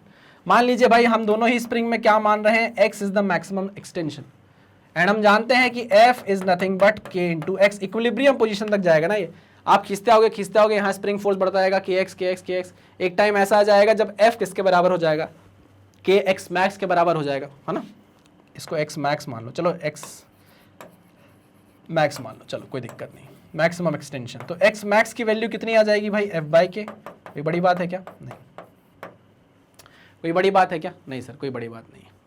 Similarly अगर मैं यहां भी बोलूं कि मैक्सिमम एक्सटेंशन यहां कितना आ रहा है, x मैक्स आ रहा है, पूरी स्प्रिंग कितनी स्ट्रेच हुई भाई, x मैक्स स्ट्रेच हुई है, ठीक। हम जानते हैं स्प्रिंग फोर्स जो होता है वो होता है k इंटू एक्स के बराबर, और x कितना है, x मैक्स के बराबर। तो यहां भी आपका मैक्सिमम एक्सटेंशन किसके बराबर आएगा, x मैक्स किसके बराबर आएगा, f/k के बराबर, f/k के बराबर, ठीक है। सिंपल सी बात थी, कॉमन सेंस था, कुछ भी ऐसा नहीं था इसमें। दूसरे क्वेश्चन को करते हैं, आइए। क्लियर है, हाँ सर क्लियर है, चलिए इसको दूसरे क्वेश्चन को करते हैं। अब देखो दूसरे क्वेश्चन में वो बोल रहा है the mass in figure A and the two masses in figure B are released, खींचा और रिलीज कर दिया, खींचा और रिलीज कर दिया, खींचा और रिलीज कर दिया। तो time period of oscillation in each के हिसाब से पूछ रहा है। अरे यार इसका तो आप आंख बंद करके बता दोगे, time period of oscillation is 2π√m/k। अब आप बोलोगे सर इतनी जल्दी जल्दी क्यों करा रहे हो, क्योंकि इन चीज़ों पे मैंने इतना ज़्यादा जोर दिया है, इन पे पर्टिकुलर वीडियोस बनाए हैं टाइम पीरियड ऑफ ऑसिलेशन निकालने के, जाकर देखो। सबसे पहले जब मैंने आपको टाइम पीरियड ऑफ ऑसिलेशन निकालना सिखाया था, इसी केस का निकालना सिखाया था, याद करो। खींचते थे, इक्विलिब्रियम पोजीशन तक ले आते थे, फिर x एक्स्ट्रा डिस्प्लेस करते थे, फिर नेट एक्स्ट्रा फोर्स आता था जो -kx के फॉर्म में आता था, फिर हम उससे k की वैल्यू निकालते थे और टाइम पीरियड निकालते थे 2π√m/k। याद आया, हाँ सर, ठीक है। चलो तो इसका टाइम पीरियड कितना आया, t is equal to 2π√m/k। अब इधर देखेंगे, अगर मैं देखूं इसको एक सिस्टम मान लूं, इस पूरी चीज को एक सिस्टम मान लूं, तो मैं बोलूंगा इस सिस्टम पर नेट एक्सटर्नल फोर्स तो है नहीं, इस सिस्टम पर नेट एक्सटर्नल फोर्स बाहर से तो है नहीं, तो इसका सेंटर ऑफ मास क्या रहेगा, एक जगह स्टेबल रहने वाला है ना। सेंटर ऑफ मास के पास कोई वेलोसिटी नहीं रहेगी, वहीं पर स्टेबल रहेगा, वहीं खड़ा रहेगा, वहीं भी जहां सेंटर ऑफ मास है वहीं रहने वाला है। तो इस पूरे सिस्टम का सेंटर ऑफ मास मैंने यहां कहीं मान लिया O। तो मैंने बोला भैया इस O सेंटर ऑफ मास के अबाउट ये ऑसिलेट करेगा, इस O सेंटर ऑफ मास के अबाउट ये ऑसिलेट करेगा, ऐसा मैंने माना, ठीक है ना, क्योंकि ये क्या है, ये वही रहने वाला है, ये कहीं हिलने नहीं वाला। तो मैंने बोला भैया इस सिस्टम को इस तरीके से देखो कि सेंटर ऑफ मास के लेफ्ट साइड वाला पोर्शन इसके अबाउट क्या करेगा, वो करेगा ऑसिलेशन करेगा, और ये वाला जो पार्ट है वो इस सेंटर ऑफ मास के अबाउट क्या करेगा, ऑसिलेट करेगा। ठीक, पूरे स्प्रिंग की स्प्रिंग कांस्टेंट कितनी है, K। पूरे स्प्रिंग की स्प्रिंग कांस्टेंट कितनी है, K। सेंटर ऑफ मास मैंने बीच में माना है, तो ये आधी हो गई, ये स्प्रिंग आधी हो गई, है ना, ये स्प्रिंग आधी हो गई, ये स्प्रिंग आधी हो गई। तो इस स्प्रिंग का स्प्रिंग कांस्टेंट कितना हो गया, 2K हो गया कि नहीं हो गया? हाँ सर बिल्कुल हो गया। अरे हाँ कि ना? तो भैया हम टाइम पीरियड ऑफ ऑसिलेशन मान लो। अच्छा ऐसे देखो, इसको ऐसे देखो, इसको इस तरीके से देखो कि ये पूरी लेंथ L थी शुरू में, ठीक, सेंटर ऑफ मास मैंने बीच में माना, तो अगर मैंने बीच में मान लिया सेंटर ऑफ मास, तो लेंथ कितनी हो गई, आधी आधी लेंथ हो गई। हाँ सर आधी आधी लेंथ हो गई। तो जब इसकी लेंथ आधी हुई तो इसका स्प्रिंग कांस्टेंट मान लो K डैश हो गया होगा, हाँ कि ना? हाँ सर। तो टाइम पीरियड कितना आएगा, 2 पाई under root m by K dash आएगा कि नहीं आएगा? हाँ, और K डैश की वैल्यू किसके बराबर आएगी, 2K के बराबर, क्योंकि लेंथ आधी हुई है तो K कितना हो जाएगा, 2 टाइम्स हो जाएगा। तो K डैश की वैल्यू आप क्या पुट कर दोगे, हाँ 2K। क्लियर, पक्का 100%? हाँ सर, है ना, कॉमन सेंस था थोड़ा सा, बस ज़्यादा कुछ नहीं करना था हमें। आप प्रैक्टिस करोगे इन क्वेश्चंस की तो आपको आने लग जाएगा, ठीक है, क्लियर, पक्का। इसको भी नोट डाउन कर लीजिए, फिर हम आगे बढ़ते हैं। चलिए वेरी गुड, आ जाओ, क्लियर। नेक्स्ट क्वेश्चन क्या है भैया, the piston in the cylinder head of a locomotive has a stroke twice the amplitude. अच्छा, स्ट्रोक दिया हुआ है आपको, वो क्या है, ट्वाइस द एम्पलीट्यूड है। स्ट्रोक का मतलब होता है पिस्टन सिलेंडर, जब आप बीटेप में जाओगे तो आपको पता चलेगा, एक स्ट्रोक मतलब ऐसे जाएगा और ऐसे आएगा, है ना, ऐसे जाना पिस्टन का, ऐसे आना, ये एक स्ट्रोक हो जाता है, ठीक है। तो स्ट्रोक आपको 2 एम्पलीट्यूड के बराबर दिया हुआ है ऑफ 1 मीटर, ठीक है, 1 मीटर, ठीक। तो स्ट्रोक, तो आपका एम्पलीट्यूड कितना आ गया, 0.5 मीटर, ठीक है। If the piston moves with simple harmonic motion with N angular frequency of 200 radian पर मिनट, ओहो, ओमेगा आपको निकालना है 200 रेडियन। अब अच्छा, पर मिनट है तो डिवाइड कर दो 60 से, तो ये पर सेकंड हो जाएगा, हाँ कि ना? अरे हाँ कि ना? अरे कैसे करते हैं इसको, देखो, रेडियन पर मिनट है ना, किस में चेंज करना है, सेकंड में, सेकंड से मल्टीप्लाई करो, सेकंड से डिवाइड करो। अब 1 मिनट में कितने सेकंड होते हैं, 60 सेकंड होते हैं, ये देखो 60 सेकंड, सेकंड से सेकंड कटा, आ गया कि नहीं आ गया? Omega is equal to 200 divide by 60 radian पर सेकेंड, ठीक है, यही चाहिए था। हाँ सर, चलो वेरी गुड, 0 से 0 काट दो। पूछ रहा है what is the maximum speed, अरे दादा कुछ अच्छा पूछ लेते, मैक्सिमम स्पीड कितनी होती है, फॉर्मूला है A ओमेगा, A की वैल्यू कितनी है, 0.5 मीटर, ठीक। ओमेगा की वैल्यू आपने कितनी निकाली, 20/6, 20/6, पॉइंट हटाया 0, 0 से 0 काटा, 2 3 ज़ा 6, कितना आ गया, 5/3 मीटर पर सेकेंड। क्या था ऐसा इसमें जो आपको नहीं बनता, क्या था ऐसा, कुछ 30 मार खान वाली चीज थी, मैंने कुछ ऐसा किया? देखो आप चाहो ना तो इसको 2 लाइन में सॉल्व कर सकते थे, ये फॉर्मूला आपको पता होना चाहिए था, बस ए की जरूरत थी, ओमेगा की जरूरत थी, ओमेगा आपको गिवन था, बस यूनिट चेंज करनी थी, ए भी आपको गिवन था, बस 2 से डिवाइड करना था, और कुछ भी नहीं करना था यार। अगर ये आपसे नहीं बन रहा है, इसका मतलब ये है कि आपने लेक्चर्स रिवाइज नहीं किए, आपने फॉर्मूले याद नहीं किए, तभी ऐसा हो रहा है। अगर आपने अच्छे से पढ़ा होगा तो मैं मान ही नहीं सकता कि ऐसे क्वेश्चन आपसे नहीं बने। प्लीज थोड़ा सा रिवाइज करके आया करिए, तब जाकर आपसे क्वेश्चंस बनेंगे, ठीक है। चलो आगे बढ़ते हैं, वेरी गुड। जिनसे बन रहा है भाई बहुत अच्छी बात है, आप बहुत अच्छी पढ़ाई कर रही हैं, जैसे मुझे मोनिका का बताया, मोनिका बहुत अच्छे से पढ़ाई कर रही है, उससे सारे क्वेश्चंस बन रहे होंगे, ठीक है। चलो आ जाओ आगे बढ़ते हैं नेक्स्ट क्वेश्चन पे। The acceleration due to gravity on the surface of moon is, ओहो बचपन का question. The acceleration due to gravity on the surface of moon, acceleration due to gravity, या मैं बोलूँ जी, मून की कितनी दी है, 1.7 मीटर पर second square. What is the time period of simple pendulum on the surface of the moon if its time period on the surface of earth is 3.5 second. देखो भाई, time period of simple pendulum is nothing but 2 pi under root L by G. यानी कि आप देख सकते हो कि T of moon और टी ऑफ जी की अगर हम बात करें, यहां हम बात करें टाइम पीरियड की, तो time period is inversely proportional to root G. Time period is inversely proportional to root G. अच्छा, इसका मतलब टाइम पीरियड जो मून पर है और टाइम पीरियड जो अर्थ पर है is equal to root of G जो अर्थ का है अंडर रूट जी जो मून पर है। सही लिखा है कि नहीं? अरे 1 है ना, तो जो मून का होगा उसके इनवर्सली प्रोपोर्शनल। ये देखो, ये देखो, क्लियर है? लेंथ से कोई लेना देना नहीं है, लेंथ सेम है, लेंथ से कोई लेना देना नहीं है, लेंथ सेम है। चलो, आपको बोला है कि टाइम पीरियड निकालो मून पर कितना होगा, अगर अर्थ पर टाइम पीरियड है 3.5 second is equals to under root. अब अर्थ पर जी कितना है 9.8 मीटर पर सेकेंड स्क्वायर और मून पर कितना है 1.7। सॉल्व करो भैया, 9.8 डिवाइड बाय 1.7 इसका रूट इंटू 3.5, तो टाइम पीरियड हो गया 8.40। टाइम पीरियड जो मून पर होगा भाई सिंपल पेंडुलम का वो होगा 8.40, ठीक है, सेकेंड। क्लियर है? बड़ा क्वेश्चन था क्या? टफ क्वेश्चन था क्या?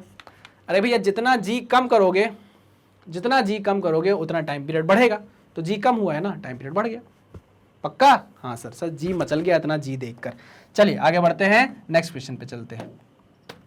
नेक्स्ट क्वेश्चन, अरे बाप रे इतना सारा क्या है भाई। Time period of a particle in SHM depends on the force constant K and mass m of the particle. T is equals to 2 pi under root m by k. A simple pendulum executes SHM approximately. Why then this time period of a pendulum independent of mass of the pendulum? कैसा सवाल है भाई? वो बोल रहा है time period का formula आप लिखते हो 2 pi under root m by k, लेकिन आप बोलते हो कि वो मास पे डिपेंड नहीं करता। ऐसा क्यों? क्योंकि भाई k की जो इक्वेशन आती है उस पर डिपेंड होता है ना। अरे भाई k की वैल्यू क्या आ गई, अगर मान लो mg by l आ गई, k अगर किसके बराबर आ गया, mg by l के बराबर आ गया, तो टाइम पीरियड आप क्या निकालोगे 2 पाई under root m upon mg by l, तो m से m कट जाएगा। समझे कि नहीं समझे? अब बाद में क्या होने वाला है वो हमें थोड़ी ना पता। स्टार्टिंग का जो रिलेशन है, एक्सप्रेशन है, वो यही है। k की वैल्यू जो फाइनल आने वाली है उस पर हमारा फाइनल एक्सप्रेशन डिपेंड करता है, ठीक है ना। चलिए, इसलिए हम बोलते हैं कि टाइम पीरियड ऑफ ऑसिलेशन जो है वो m पे डिपेंड नहीं करता है। क्लियर बात? चलिए आगे बढ़ते हैं। अब नेक्स्ट क्या पूछ रहा है? नेक्स्ट पूछ रहा है the motion of a simple pendulum is approximately simple harmonic for small angle of oscillations, for large angles of oscillation a more involved analysis shows that T is greater than 2 pi under root L by G. ठीक है, हो सकता है भैया। हम पहले ही बोल चुके थे कि हम जब सिंपल पेंडुलम का टाइम पीरियड ऑफ ऑसिलेशन निकाल रहे हैं तो उसमें जो हम डिस्प्लेसमेंट ले रहे हैं, एंगुलर डिस्प्लेसमेंट, बहुत स्मॉल है। इतना स्मॉल है कि जो ऑसिलेशन होने वाले हैं वो कैसे हैं, लीनियर ऑसिलेशन। ये बात पक्की है ना, लीनियर एसएचएम हम तभी उसको बोल रहे थे। ठीक, ऐसा हम इसलिए करते हैं, ध्यान हो अगर आपको, तो पूरा डेरिवेशन नहीं कराऊंगा मैंने उसी टाइम बताया था कि जब पेंडुलम यहां से इधर पहुंचता है, यहां पहुंचता है, तो उस पर एक तो लगता है यहां mg cos थीटा, ठीक, और रीस्टोरिंग फोर्स होता है यहां पर mg sin थीटा, ठीक है ना। अब भैया mg sin theta restoring force होता है, हम यहां पर यह अजम्पशन लेते हैं कि थीटा बहुत स्मॉल है, थीटा बहुत स्मॉल है, और तब जाकर आप साइन थीटा की जगह क्या लिख पाते हो, साइन थीटा की जगह आप थीटा लिख पाते हो, जिसकी वैल्यू किसके बराबर होती है, यह है x और यह है l। ठीक, तो थीटा की वैल्यू आप क्या लिख पाते हो, x बाय एल, ठीक है ना। तो यहाँ क्या आता है, mg x बाय एल आता है, तब जाकर k की वैल्यू आपकी mg बाय एल आती है ना। अगर हम ये अजम्पशन नहीं ले पाते, अगर हम ये अजम्पशन नहीं लेते तो कभी भी ये वैल्यू नहीं आ पाती और कभी भी ये एक्सप्रेशन चेंज होकर हमको k की वैल्यू नहीं दे पाता। इसलिए हम बोलते हैं कि हमारा जो ऑसिलेशन है, हमारा जो एंगुलर जो डिस्प्लेसमेंट है बहुत छोटा है, बहुत छोटा है, ताकि हम लीनियर ऑसिलेशन मान पाए। ठीक है, okay. Next point, a man with a wrist watch on his hand falls from the top of a tower, does the watch gives correct timing during the free fall. एक तो पहली बात, जो आदमी फ्री फॉल होकर ऊपर से गिर रहा होगा बिल्डिंग से, आप उससे कैसे पूछोगे कि टाइम बताओ सही चल रहा है कि नहीं चल रहा है। जिसकी मतलब जान हलक पर है, जो मरने वाला है, अब आप उससे पूछो भाई साहब जरा टाइम बताना आपकी घड़ी सही चल रही है कि नहीं, वो पहले तो बोलेगा बेटा तू मेरे को एक बार बच जान दे, अगर मैं नीचे गिर के बच गया ना तो सबसे पहले तेरा ही टाइम खराब करूंगा, है ना। है, चलो।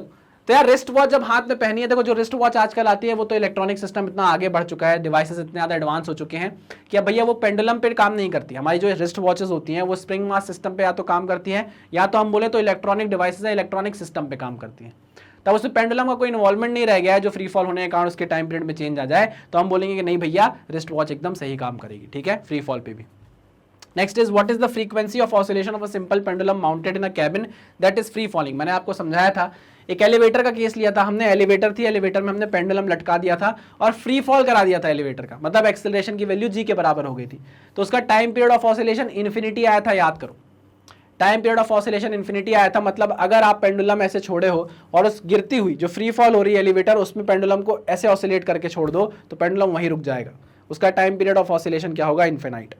वो पूछ रहा है फ्रीक्वेंसी के बारे में आपका क्या ख्याल है, तो भैया जब टाइम पीरियड इन्फिनाइट है तो फ्रीक्वेंसी क्या होगी, 0। Frequency is 1 upon time period. Clear बात है? हाँ सर क्लियर बात है। चलिए वेरी गुड, आगे बढ़ते हैं, इसको करता हूं clear. Next is a simple pendulum of length L and having a bob of mass m is suspended in a car. The car is moving on a circular track. ये question नहीं कराया क्या मैंने? ये क्वेश्चन मैंने नहीं कराया क्या? एक सर्कुलर ट्रैक है, उसमें कार है, एक कार है भैया ऐसी, ठीक है।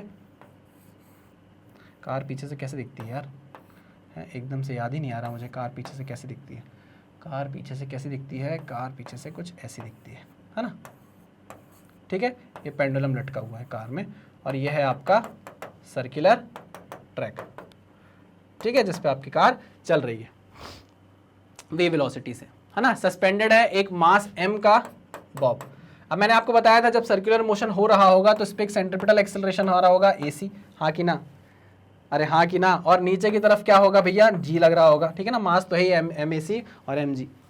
अब भैया एक सूडो फोर्स भी आएगा इस मास पर, आप सूडो फोर्स लगाओगे इसके अपोजिट डायरेक्शन में और वो क्या होगा भैया, mv²/r। आपको पढ़ा है ना, आपने ये सारी चीजें पढ़ी है कि नहीं पढ़ी है ना, ठीक है। ये आप बोलोगे ac इधर, ठीक, m नहीं ले रहा हूं मैं, mg नीचे भी आएगा, mac उधर भी आएगा, फिर इसका आप g इफेक्टिव निकालोगे, क्या निकालोगे, g इफेक्टिव, ये आएगा आपका g इफेक्टिव और उसकी वैल्यू कितनी आएगी, √g का स्क्वायर प्लस ac का स्क्वायर।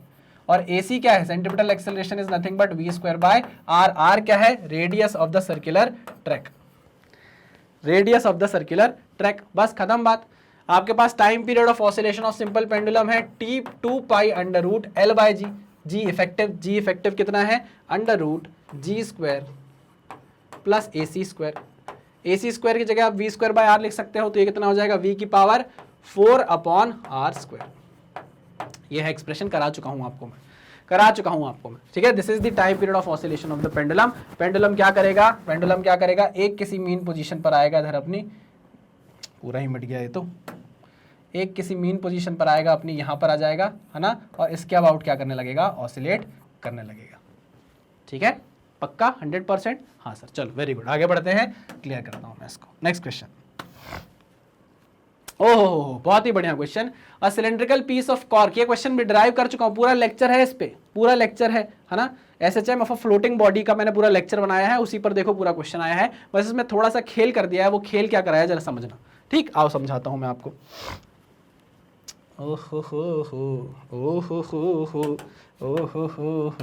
ओहो इश्क तेरा तड़पावे।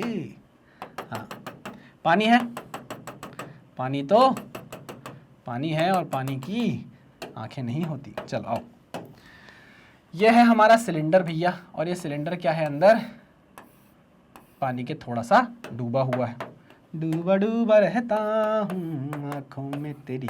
इसकी हाइट h1 है, जितनी लेंथ हमारे सिलेंडर की डूबी हुई है पानी में वो कितना है, h1 है, और टोटल हाइट कितनी है हमारे सिलेंडर की, h है, ठीक। डेंसिटी दी हुई है क्या आपको, बेस एरिया दिया है a, हाइट दी है h, floats in liquid of density ρl। आपको लिक्विड की डेंसिटी ρl दी हुई है, ठीक। इसका बेस एरिया आपको a दिया हुआ है और इसकी डेंसिटी आपको ρ दी गई है, ठीक है ना। चलो पूछ रहा है टाइम पीरियड ऑफ ऑसिलेशन निकालो। देखो टाइम पीरियड ऑफ ऑसिलेशन तो हम निकाल चुके हैं और हमको फॉर्मूला भी बहुत अच्छे से याद है, वो क्या होता है, 2π√L/g, जिसमें L क्या होता था, length submerged in water, length submerged in water, submerged in water, हाँ कि ना, हाँ sir, length submerged in water, length submerged in water इसमें कितनी है, h1 है, ठीक है। तो टाइम पीरियड ऑफ ऑसिलेशन आप सीधे से निकाल दोगे, 2π√L की वैल्यू कितनी है, h1/g। देखो आंसर है क्या, ये आंसर है क्या, ये आंसर तो है ही नहीं, आंसर तो h ρ/ρ1 × g है। आपको answer total height of the cylinder के रिस्पेक्ट में दिया है, कैसे करोगे आप, क्या करोगे आप, तो हम जानते हैं इक्विलिब्रियम की कंडीशन में, इक्विलिब्रियम कंडीशन में क्या होता है, जो ऊपर बाइंड फोर्स लग रहा है जो ऊपर बायएंड फोर्स लग रहा है और नीचे जो वेट लग रहा है वो क्या होते हैं, बराबर होते हैं। ठीक, वेट क्या है भैया mg और बायएंड फोर्स क्या है, density of liquid into volume of liquid displaced into G. Mass क्या है, density of the cylinder into volume of whole cylinder, पूरा volume of cylinder into G. मानते हो कि नहीं मानते? हाँ sir. Is equals to density of liquid volume of liquid displaced into G. Okay, density into volume को हम क्या लिख सकते हैं, पूरी बॉडी के वॉल्यूम को हम क्या लिख सकते हैं, एरिया इंटू टोटल हाइट लिख सकते हैं कि नहीं, area into total height into G. ठीक, is equals to density of liquid into volume of liquid displaced. कितना वॉल्यूम ऑफ लिक्विड डिस्प्लेस हुआ होगा, इतना ही जितना डूबा हुआ है पार्ट अंदर, इतना वॉल्यूम ऑफ लिक्विड डिस्प्लेस्ड हुआ होगा। इसका वॉल्यूम आप बता सकते हो, हाँ सर, एरिया इंटू H1। ठीक है, एरिया इंटू H1 इंटू जी। लो भैया, जी से जी काट दो, एरिया से एरिया काट दो। तो यहां पर आपको H1 चाहिए। H1 का फॉर्मूला क्या आ रहा है, rho into H upon rho L is equals to H1। उठाओ, यहां पुट करो, क्या हो जाएगा, T is equals to 2 pi under root H1 की वैल्यू क्या आ रही है, H rho upon rho L into G. अब बताओ आंसर सही है क्या, rho H upon rho 1 into G. ये देखो, ठीक है ना, rho H upon rho L into G. Clear? कुछ भी नहीं था भैया, वहां पर आपने जो हाइट रखी हुई है अब वो पूरे सिलेंडर की हाइट थी, तो वहां डेंसिटी का एक फॉर्मूला भी, डेंसिटी का एक रिलेशन भी आपको दिख रहा है। ठीक है ना, ये सिंपल, बहुत आसान, बढ़िया, very good very good very good. आ जाओ आगे बढ़ते हैं नेक्स्ट क्वेश्चन पे। Next question, one end of a U tube containing, ये तो मैं नहीं करा सकता क्वेश्चन। क्यों? क्योंकि भैया ये तो टॉपिक था जो हमने पढ़ा था, याद करो। अरे यूट्यूब मैनोमीटर का टॉपिक है भैया, ऐसा यूट्यूब मैनोमीटर है उसमें आपने मरकरी डाला हुआ है, और मरकरी क्या है भैया, सक्शन पंप से आपने खींच के रखा है। यहाँ पे एक सक्शन पंप लगाया हुआ है और मरकरी जिसके कारण क्या है भाई, एक हाइट तक चढ़ा हुआ है, ये ऐसे, ठीक, एक हाइट तक ऐसे चढ़ा हुआ है। जैसे ही आप सक्शन पंप हटाओगे ये मरकरी नीचे की तरफ गिरेगा, क्योंकि इस वाले कॉलम में क्या है, मरकरी का वजन ज्यादा है। ये मरकरी नीचे की तरफ आएगा, यहाँ से ऊपर की तरफ फोर्स लगेगा, ये ऊपर जाएगा, ऊपर नीचे ऐसे एसएचएम होने लग जाएगा, ऑसिलेशन होने लग जाएंगे। याद करो, इस ऑसिलेशन का भी तो हमने, इस एसएचएम का भी तो हमने टाइम पीरियड निकाला था। याद करो, पूरा लेक्चर है भाई। फिर हमने यूट्यूब भी पढ़ा था, याद है? हाँ सर याद है, बहुत बढ़िया। बस उसी चीज पर तो हमने इस क्वेश्चन को सॉल्व किया और वही क्वेश्चन फिर से आ गया है। कोई बड़ी बात नहीं सर, कोई बड़ी बात नहीं। आओ इसको क्लियर करते हैं, नेक्स्ट क्वेश्चन पे चलते हैं। ओ हो, स्टार मार्क करो भैया, बहुत ही बेहतरीन क्वेश्चन है ये, सदी का क्वेश्चन, बहुत बढ़िया क्वेश्चन है। पूछ रहा है, an air chamber of volume capital V has a neck area of cross section A into which a ball of mass M just fits. ठीक है, एक कोई क्रॉस सेक्शन A है, क्रॉस सेक्शन कितना है भैया, A है। कितना क्रॉस सेक्शन है, A। इसमें एक बॉल फंसा दी है हमने, ठीक है ना, which can move up and down without any friction, friction नहीं है। Show that when the ball is pressed down a little, अगर इस बॉल को मैं हल्का सा नीचे प्रेस करूं, कितना प्रेस कर दूं, X नीचे प्रेस कर दूं इस बॉल को, ठीक है, डज इट एग्जीक्यूट एसएचएम, क्या ये एग्जीक्यूट करेगी एसएचएम को, देखना पड़ेगा। Obtain an expression for the time period of oscillation assuming pressure volume variation of air to be isothermal. ओहो, आपको पता लगाना है कि क्या ये एसएचएम करेगी या नहीं करेगी। तो आपके दिमाग में 4 तरीके के प्रोसेस हैं, या मैं बोलूं 4 पॉइंट्स हैं। क्या पॉइंट्स हैं? पहला पॉइंट है आपको इक्विलिब्रियम पोजीशन देखनी है, तो मैं बोलूंगा कि भैया इक्विलिब्रियम पोजीशन पर तो बॉल है ही, मास m की, ठीक है। दूसरा पॉइंट क्या है, x डिस्प्लेस करना है आपको, क्या करना है आपको, उस पार्टिकल को x डिस्प्लेसमेंट देना है। लो भैया एक्स डिस्प्लेस भी तो किया हमने नीचे की तरफ, हाँ सर किया है। फिर क्या करना है, अगर x डिस्प्लेस करने के बाद कोई एक्स्ट्रा फोर्स आता है, नेट एक्स्ट्रा फोर्स, तो आपको उसको माइनस kx के फॉर्म में लाने की कोशिश करनी है। और अगर आपका वो net extra force minus kx के फॉर्म में आ जाता है, तो चौथा पॉइंट है कि टाइम पीरियड ऑफ ऑसिलेशन आप कैसे निकाल पाओगे, 2 पाई अंडर रूट m/k से निकाल पाओगे। याद है कि नहीं याद है? बस सिंपल सी बात है। आओ चलो इन्हीं 4 पॉइंट्स का हम यूज करने वाले हैं, बिल्कुल फटाफट। देखो बहुत ही बेहतरीन क्वेश्चन है। ये जो बॉल है इसको आपने x नीचे दबाया, मुझे ये बताओ, पहले जो गैस थी वो यहां तक भरी होगी, ऐसे पूरी यहां तक भरी होगी, ऐसे ऐसे ऐसे ऐसे, हाँ सर ठीक है, हाँ सर पूरा V वॉल्यूम है, ठीक। लेकिन जब आपने इस बॉल को धक्का दिया होगा और मान लो बॉल यहां तक आ गई होगी, मान लो बॉल यहां तक आ गई होगी, तो कुछ डेल्टा V वॉल्यूम आपने कम कर दिया होगा एयर का। अरे दबा दिया अगर बॉल को, तो भाई इतना वॉल्यूम तो आपने कम कर दिया ना, हाँ हाँ कि ना? हाँ सर। जब मैंने बॉल को दबाया तो भाई जगह बनानी पड़ी बॉल को आगे जाने के लिए। बॉल ने कैसी जगह बनाई? एयर को कंप्रेस करके, वॉल्यूम कम करके, ठीक है ना? तो हम बोल सकते हैं जो डेल्टा वी वॉल्यूम कम हुआ होगा वो कैसे निकालोगे? एरिया इंटू लेंथ से। एरिया है क्रॉस सेक्शनल एरिया ए और एक्स आपने नीचे डिस्प्लेस किया है, हाँ कि ना? हाँ सर, ठीक है, ठीक है सर। इक्विलिब्रियम पोजीशन थी, इक्विलिब्रियम पोजीशन से हमने एक्स नीचे डिस्प्लेस कर दिया, ठीक। अब हमको नेट फोर्स की तलाश है। अच्छा, मान लो इस बॉल को नीचे की तरफ दबाने से पहले प्रेशर कितना था कंटेनर के अंदर? P, ठीक। लेकिन जब आपने इस बॉल को नीचे की तरफ दबा दिया तो वॉल्यूम कम हो गया। अब जब वॉल्यूम कम हुआ तो भाई गैस दबी होगी, गैस दबी होगी तो गैस के अंदर प्रेशर बढ़ा होगा, बिल्कुल नहीं बढ़ा होगा कि नहीं बढ़ा होगा? बिल्कुल बढ़ा होगा सर। वो हो गया होगा P प्लस डेल्टा P। पहले था P, बॉल के नीचे आने के पहले प्रेशर था गैस का कितना? P। जैसे ही बॉल को नीचे की तरफ दबाया तो प्रेशर बढ़ गया, कितना हो गया? P plus delta P। पहले वॉल्यूम था V, बाद में वॉल्यूम कितना हो गया? V minus delta V।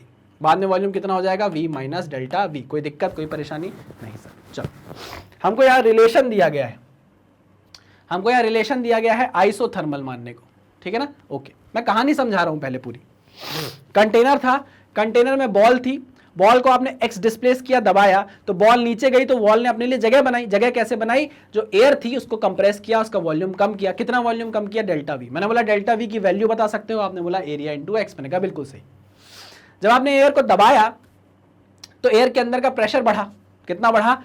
P था, P से बढ़ के P प्लस डेल्टा P हो गया, मतलब डेल्टा P एक्स्ट्रा प्रेशर आया, हाँ कि ना?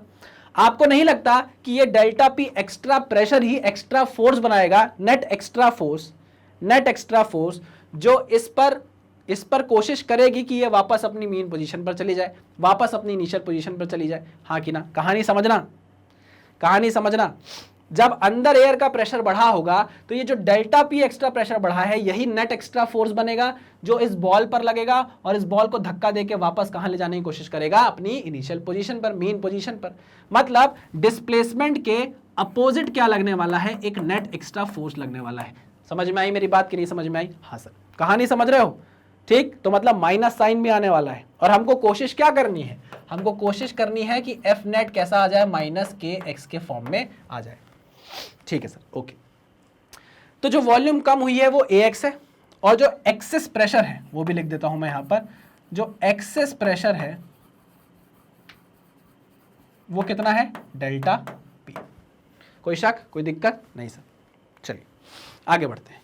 हमको रिलेशन दिया हुआ है आइसोथर्मल, आइसोथर्मल रिलेशन यानी कि PV is equals to constant, PV is equals to constant. अच्छा, अगर वॉल्यूम डेल्टा V कम हुआ है तो प्रेशर डेल्टा P बढ़ा है, इनके बीच में रिलेशन कैसे आ सकता है?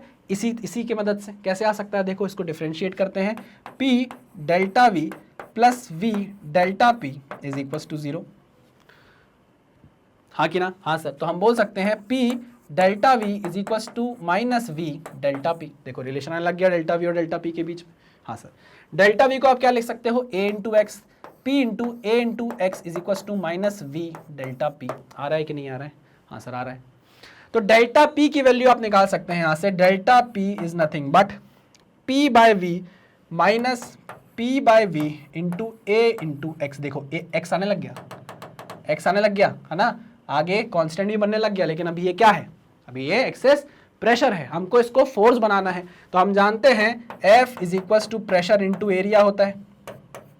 Force is nothing but pressure into area. तो चलो हम यहां से डेल्टा F निकाल लेते हैं। वो क्या होगा? Delta P into cross sectional area A, ठीक है। डेल्टा P की वैल्यू कितनी है? ये है, तो ये हो जाएगा minus P into A square upon V into x, और ये आ गई डेल्टा F की वैल्यू। ये वो एक्सेस फोर्स है, ये वो नेट फोर्स है, ये वो नेट एक्स्ट्रा फोर्स है, ये वो नेट एक्स्ट्रा फोर्स है जो इस बॉल पर लगेगा और इस बॉल को वापस कहां ले जाने की कोशिश करेगा? इसकी मेन पोजीशन पर ले जाने की कोशिश करेगा। समझे कि नहीं समझे? हाँ सर। क्या ये माइनस के एक्स के फॉर्म में आ रहा है? बताओ मुझे, क्या ये माइनस के एक्स के फॉर्म में आ रहा है? ये देखो, minus PA square by V into x is equals to, हमको इस फॉर्म में लाना है माइनस के एक्स के फॉर्म में। तो बताओ K की वैल्यू क्या होगी? बताओ K की वैल्यू क्या होगी? यही होगी। हाँ सर, तो K की वैल्यू होने वाली है क्या? PA square by V, PA square bye, ये K की वैल्यू होगी। समझे कि नहीं समझे? हाँ सर समझ गए। इसका मतलब क्या हुआ कि ये एसएचएम कर रही है बॉल। ये बॉल क्या करेगी? ये एसएचएम करेगी, ऊपर नीचे ऑसिलेट करने वाली है। अरे गजब यार सर, मजा आ गया। मतलब क्वेश्चन में कहाँ से चले थे कहाँ पहुंच गए, वही 4 पॉइंट। इक्विलिब्रियम पोजीशन पहले ये थी, एक्स डिस्प्लेस किया, एक्स डिस्प्लेस करने के बाद हमने देखा कि नेट एक्स्ट्रा प्रेशर बन रहा है यहाँ पे, जो नेट एक्स्ट्रा फोर्स बनाएगा, और उसे हमने माइनस के एक्स के फॉर्म में चेंज किया। और अब हम टाइम पीरियड निकालेंगे। टाइम पीरियड निकालने का फॉर्मूला क्या होता था? 2 पाई under root M by K. M mass of the ball, K की वैल्यू कितनी आई है? के कहाँ है? हाँ, के की वैल्यू आई है P A square by B, ठीक है ना, P A square by B. तो उसको लिख दिया हमने P A square by B. तो ये टाइम पीरियड ऑफ ऑसिलेशन आ गया 2 पाई under root M V by P A square. ये और ज़्यादा सिंप्लीफाई हो सकता होगा तो उसे वो भी कर लेंगे, बट फाइनल रिलेशन तक हम पहुंच गए हैं। हमारा काम था भैया कैसे भी करके ये पता लगाना। पहली बात तो ये कि एसएचएम हो रहा है कि नहीं, वो हमने पता लगा लिया कि एसएचएम हो रहा है। उसके बाद टाइम पीरियड हमने फटाक से निकाल दिया। कोई दिक्कत, कोई परेशानी नहीं सर? बहुत आसान था। चलिए वेरी गुड, इसको नोट डाउन कर लीजिए, फिर हम आगे बढ़ते हैं। चलिए लिख लिया, मिटा दूँ इसको। बहुत ही अच्छा क्वेश्चन था, बहुत ही प्यारा क्वेश्चन एसएचएम का। चलिए आगे बढ़ते हैं। Next question, show that for a particle in linear SHM the average kinetic energy. अच्छा क्वेश्चन है ये भी, मतलब सीधे सीधे आ सकता है। अच्छा क्वेश्चन है, for a particle in linear SHM the average kinetic energy over a period of oscillation equals the average potential energy over the same period. देखो इसमें थोड़ा सा मैथ्स का ज्ञान चाहिए, थोड़ा सा मैथ्स का ज्ञान होना चाहिए कि अगर आपको किसी भी कोई फंक्शन आपको दिया है, मान लो आपको कोई फंक्शन दिया है और उसका एवरेज आपको निकालना है, तो वो क्या होता है, और उस पर लिमिट है, मान लो कोई बी से लेके ए तक, ए से लेके बी तक की लिमिट है ना, तो उसका एवरेज आप निकाल सकते हो 1/b माइनस ए से लेकर बी तक function of T D T रख के, ठीक है ना। ये आपको शायद पता हो, नहीं पता हो तो कोई बात नहीं। किसी फंक्शन का अगर आपको एवरेज निकालना हो, है ना, वो जिस लिमिट के बीच में इंटीग्रेशन हो उसका, या जिस लिमिट के बीच में उसका कोई पीरियड हो, one upon upper limit minus lower limit integration lower limit to upper limit f t D t, इस तरीके से आप निकाल सकते हो। जैसे अगर आपका एग्जाम्पल दूँ मैं आपसे, अगर आप काइनेटिक एनर्जी के फॉर्मूले की बात करूं तो आप बोलोगे काइनेटिक एनर्जी का फॉर्मूला आपके पास था half M omega square A square cos square omega T. कैसे आया? अरे भाई हाफ एम वी स्क्वायर होता था, वी क्या होता था? ए ओमेगा कॉस ओमेगा टी के बराबर। तो वी का स्क्वायर कितना हो गया? वी का स्क्वायर कितना हो गया? A square omega square cos square omega T के बराबर, ठीक है। अब आपको मैं बोलूं average value of kinetic energy निकालो, average value of kinetic energy निकालो, एक पीरियड में कितनी होती है ना, एक टाइम पीरियड में। तो आप बोलोगे इंटीग्रेशन कर दो इसका 0 से लेके टी तक, ठीक, कितना? Half M omega square A square cos square omega T D T. Function यही था आपका, ठीक। अब 1 अपॉन एवरेज वैल्यू निकाल रहा है तो 1 upon upper limit minus lower limit 1 upon T minus 0, ठीक है ना। अब इसको इंटीग्रेट करना है। इतनी मेहनत करने से अच्छा अब आप देखो ध्यान से, यहाँ मास कांस्टेंट है, ओमेगा कांस्टेंट है, ए कांस्टेंट है, बाहर निकाल लो, 2 कांस्टेंट है, बाहर निकाल लो। यहाँ कुल मिलाकर अगर इंटीग्रेशन होना है तो वो किस फंक्शन का होना है? कॉस स्क्वायर ओमेगा टी का, ठीक है ना। किसी फंक्शन का एवरेज अगर आपको निकालना हो तो आप क्या करते हो? अपर limit minus lower limit 1 upon कर देते हो, फिर उसको इंटीग्रेट कर देते हो। तो आप देखोगे तो ये सारी चीज़ क्या है? कॉन्स्टेंट है। यहाँ पर जिसकी एवरेज वैल्यू निकालनी है वो है ये, इसकी आपको एवरेज वैल्यू निकालनी है। क्लासेस में आपको याद कराया जाता था, मैथ्स क्लासेस में आपको याद कराया हो शायद, कि कॉस स्क्वायर का जो फंक्शन होता है उसकी एवरेज वैल्यू टाइम पीरियड में कितनी होती है? 1/2 होती है, ठीक है ना। बहुत बहुत सिंपल सी चीज़ है, चाहो तो मैं आपको करके दिखा देता हूँ, है ना, यहाँ साइड में दिखा देता हूँ। जैसे साइन स्क्वायर फंक्शन है, साइन स्क्वायर और कॉस स्क्वायर का एक ही होता है। साइन स्क्वायर और कॉस स्क्वायर फंक्शन का जो एवरेज होता है एक टाइम पीरियड में वो 1/2 ही होता है। बहुत सारे तरीके से समझ सकते हो कि sine square theta plus cos square theta की वैल्यू क्या होती है? 1 होती है। कॉस थीटा क्या है? Sine theta plus 90 degree, sine theta plus 90 degree. अरे हाँ गिरा, कॉस थीटा क्या है? Sine theta plus 90 degree. दोनों की वैल्यू मिलकर 1 आ रही है, तो ऑब्वियस सी बात है कि इसकी वैल्यू 1/2 और इसकी वैल्यू एवरेज क्या होनी चाहिए? 1/2। नहीं समझ में आया? कोई बात नहीं, दूसरे तरीके से समझाता हूँ। मान लो आपके पास एक फंक्शन है f t is equals to sine square t, ठीक है ना, f t is equals to sine square t, हाँ, या साइन स्क्वायर ओमेगा टी, चलो ये लिख देता हूँ, ठीक। इसका एवरेज निकालना है आपको, एक टाइम पीरियड में एवरेज निकालना है। तो एवरेज कैसे निकलेगा? 1 अपॉन टी माइनस 0, 0 से लेके T sine square omega t, ठीक है ना। ये मैं करके बता रहा हूँ, वैसे ज़रूरत नहीं होनी चाहिए थी मुझे इसकी, लेकिन मैं आपको समझाने के लिए बता रहा हूँ। देखिएगा, ठीक है भाई, साइन स्क्वायर थीटा को आप क्या लिख सकते हो, 1 माइनस साइन स्क्वायर थीटा को आप क्या लिख सकते हो, 1 माइनस कॉस 2 थीटा बाई 2 लिख सकते हो क्या, कॉस 2 थीटा 1 माइनस कॉस 2 थीटा बाई 2 लिख सकते हो। हाँ सर, तो इसको देखो क्या लिख पाओगे आप, देखो 1 माइनस cos 2 omega t upon 2 d t, हाँ कि ना, हाँ सर, चलो आओ, is equals to 1 upon t integration 0 से लेके टी तक। अच्छा 2 बाहर निकाल लूँ, 2 बाहर निकाल लेता हूँ, क्या बचेगा, 1 बचेगा, 1 का इंटीग्रेशन करना है आपको, 1 माइनस कॉस 2 ओमेगा टी, इसका इंटीग्रेशन आपको करना है, ठीक है। चलो is equals to 1 upon 2t 0 से लेके t तक का इंटीग्रेशन, आओ इंटीग्रेट कर देते हैं ना यार। 1 का इंटीग्रेशन क्या होगा, 1 का इंटीग्रेशन होगा t, और लिमिट जाएगी कितनी, लिमिट जाएगी 0 से लेके capital T। cos 2 omega T, इसका इंटीग्रेशन क्या होगा, साइन का डिफरेंशिएशन cos होता है, तो cos का इंटीग्रेशन क्या होगा, साइन होगा, तो sine 2 omega T, sine 2 omega T divided by constant 2 omega, limit चढ़ेगी इस पे कहाँ से कहाँ तक, 0 से t तक, ठीक है। चलो आ जाओ, है ना, मैं इसकी एवरेज वैल्यू निकालना बता रहा हूँ, मैं आपको बता रहा हूँ साइन स्क्वायर थीटा और कॉस स्क्वायर थीटा की एवरेज वैल्यू एक टाइम पीरियड में सेम होती है। मैं साइन का एग्जांपल लेकर कर रहा हूँ, आप कॉस का भी लेकर कर सकते हो, यहाँ कॉस स्क्वायर ओमेगा टी रखोगे सेम वैल्यू आएगी, देखना। चलो तो इसको सॉल्व करेंगे, है ना, मैं इसको हटाऊँ 1 मिनट के लिए, फिर आपको समझा दूंगा दोबारा, आ जाओ। हाँ चलिए, तो ये कितना हो गया, is equals to 1 upon 2t integration, ये कितना हो जाएगा, t माइनस, सॉरी इंटीग्रेशन नहीं, t minus 0 minus sine 2 omega T, sine 2 omega t upon 2 omega minus sine 0 minus sine 0 by 2 omega. समझे कि नहीं समझे, ठीक है, आओ इसको सॉल्व करते हैं। 1 अपॉन 2t ब्रैकेट में t minus sine 2 omega T divided by 2 omega minus 0, है ना, इसको हटा ही दो, ठीक। अब देखो ओमेगा क्या होता है, omega is 2 pi by T, ठीक, ठीक है, ओमेगा की वैल्यू यहाँ मैंने 2 पाई बाय टी रखी इंटू टी, टी से टी कट गया, क्या बचा 4 पाई, 2 2 जा 4 पाई, साइन 4 पाई कितना होता है 0, साइन 4 पाई कितना होता है 0, तो ये पूरी वैल्यू कितनी हो गई 0, ठीक है, क्या बचा, टी से टी कटा, तो average value of sine square T कितनी आ गई, 1/2 आ गई कि नहीं आ गई ओवर अ टाइम पीरियड, हाँ कि ना, 0 से लेके टी तक आ गई कि नहीं आ गई, 1/2 आ गई।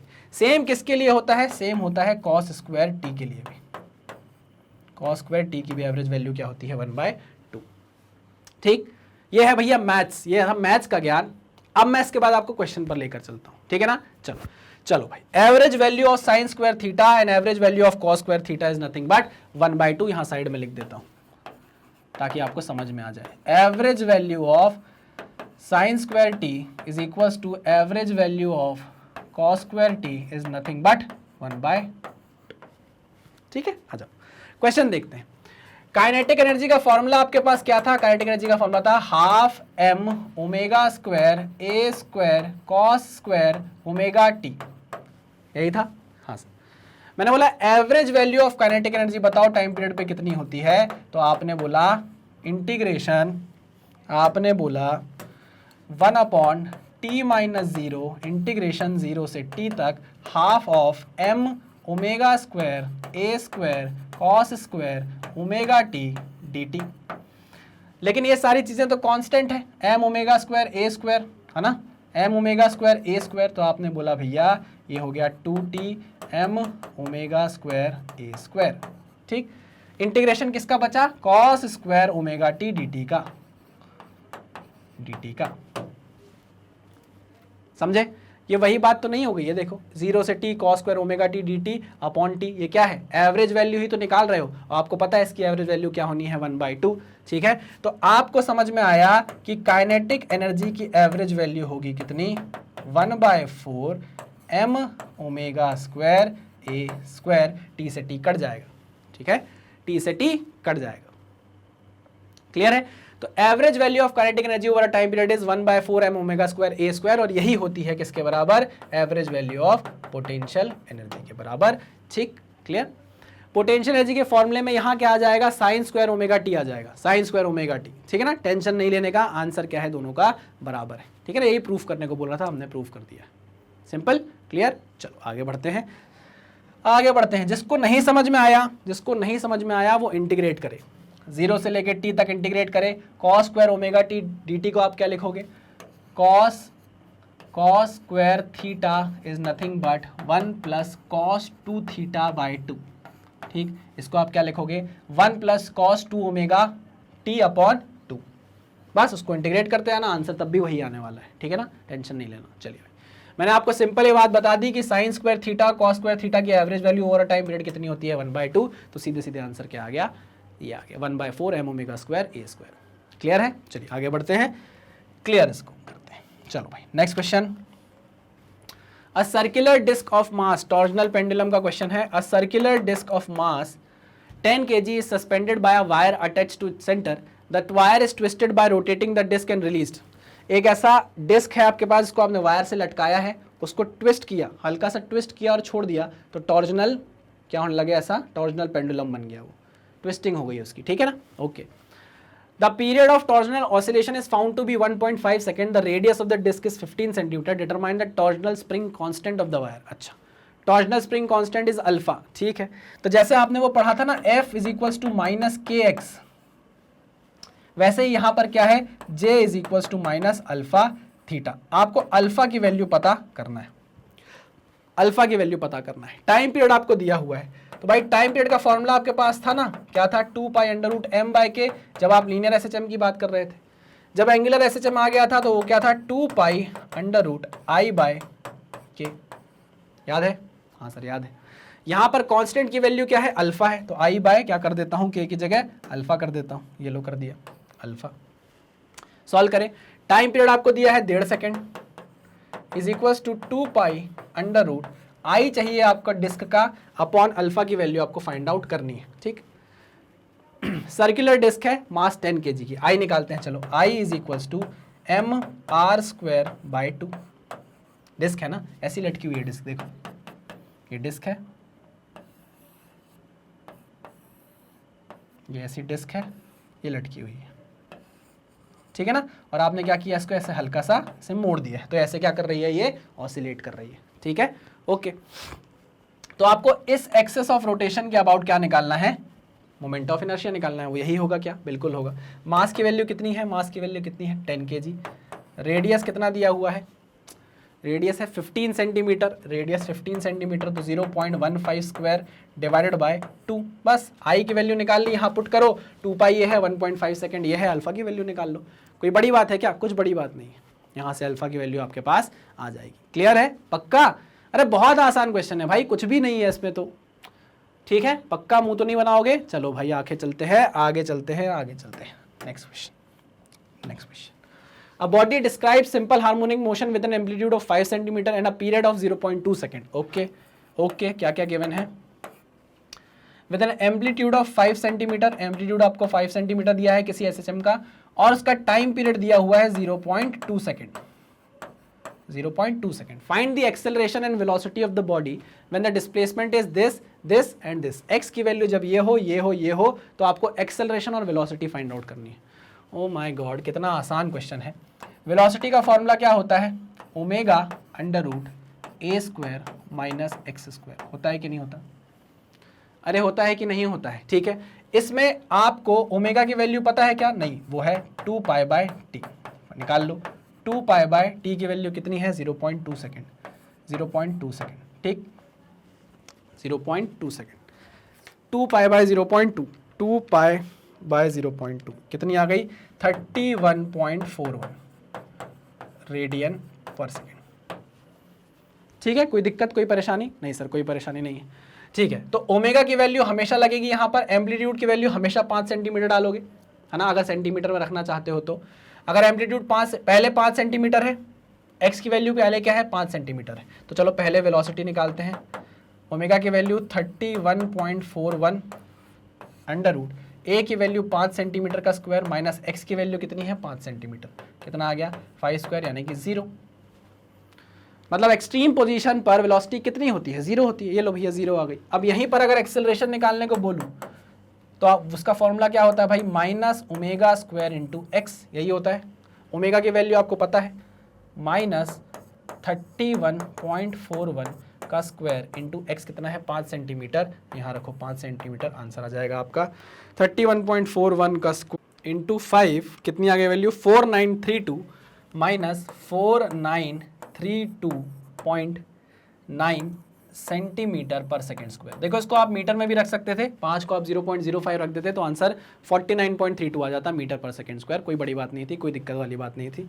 अब आपसे वेलोसिटी बोले, वेलोसिटी आप निकालो 3 सेंटीमीटर पर, तो क्या करोगे आप, यही फॉर्मूला पुट करोगे, omega 31.41 under root a square, amplitude आप रख दो 5 स्क्वायर माइनस, अब एक्स कितना है 3 सेंटीमीटर का स्क्वायर तो 3 का स्क्वायर, इससे आप वेलोसिटी फाइंड आउट कर लोगे। इससे आपको क्या मिल जाएगी, वेलोसिटी मिल जाएगी। एक्सेलरेशन कैसे निकालोगे, सेम वही फॉर्मूला। एक्सेलरेशन कैसे निकालोगे, सेम वही formula, omega square into x, omega square into x, simple. फिर आपको बोला है कि आप क्या रखो, एक्स को 0 रखो, एक्स को 0 रख देना, फिर एक्स को 0 रख देना, आंसर आ जाएगा।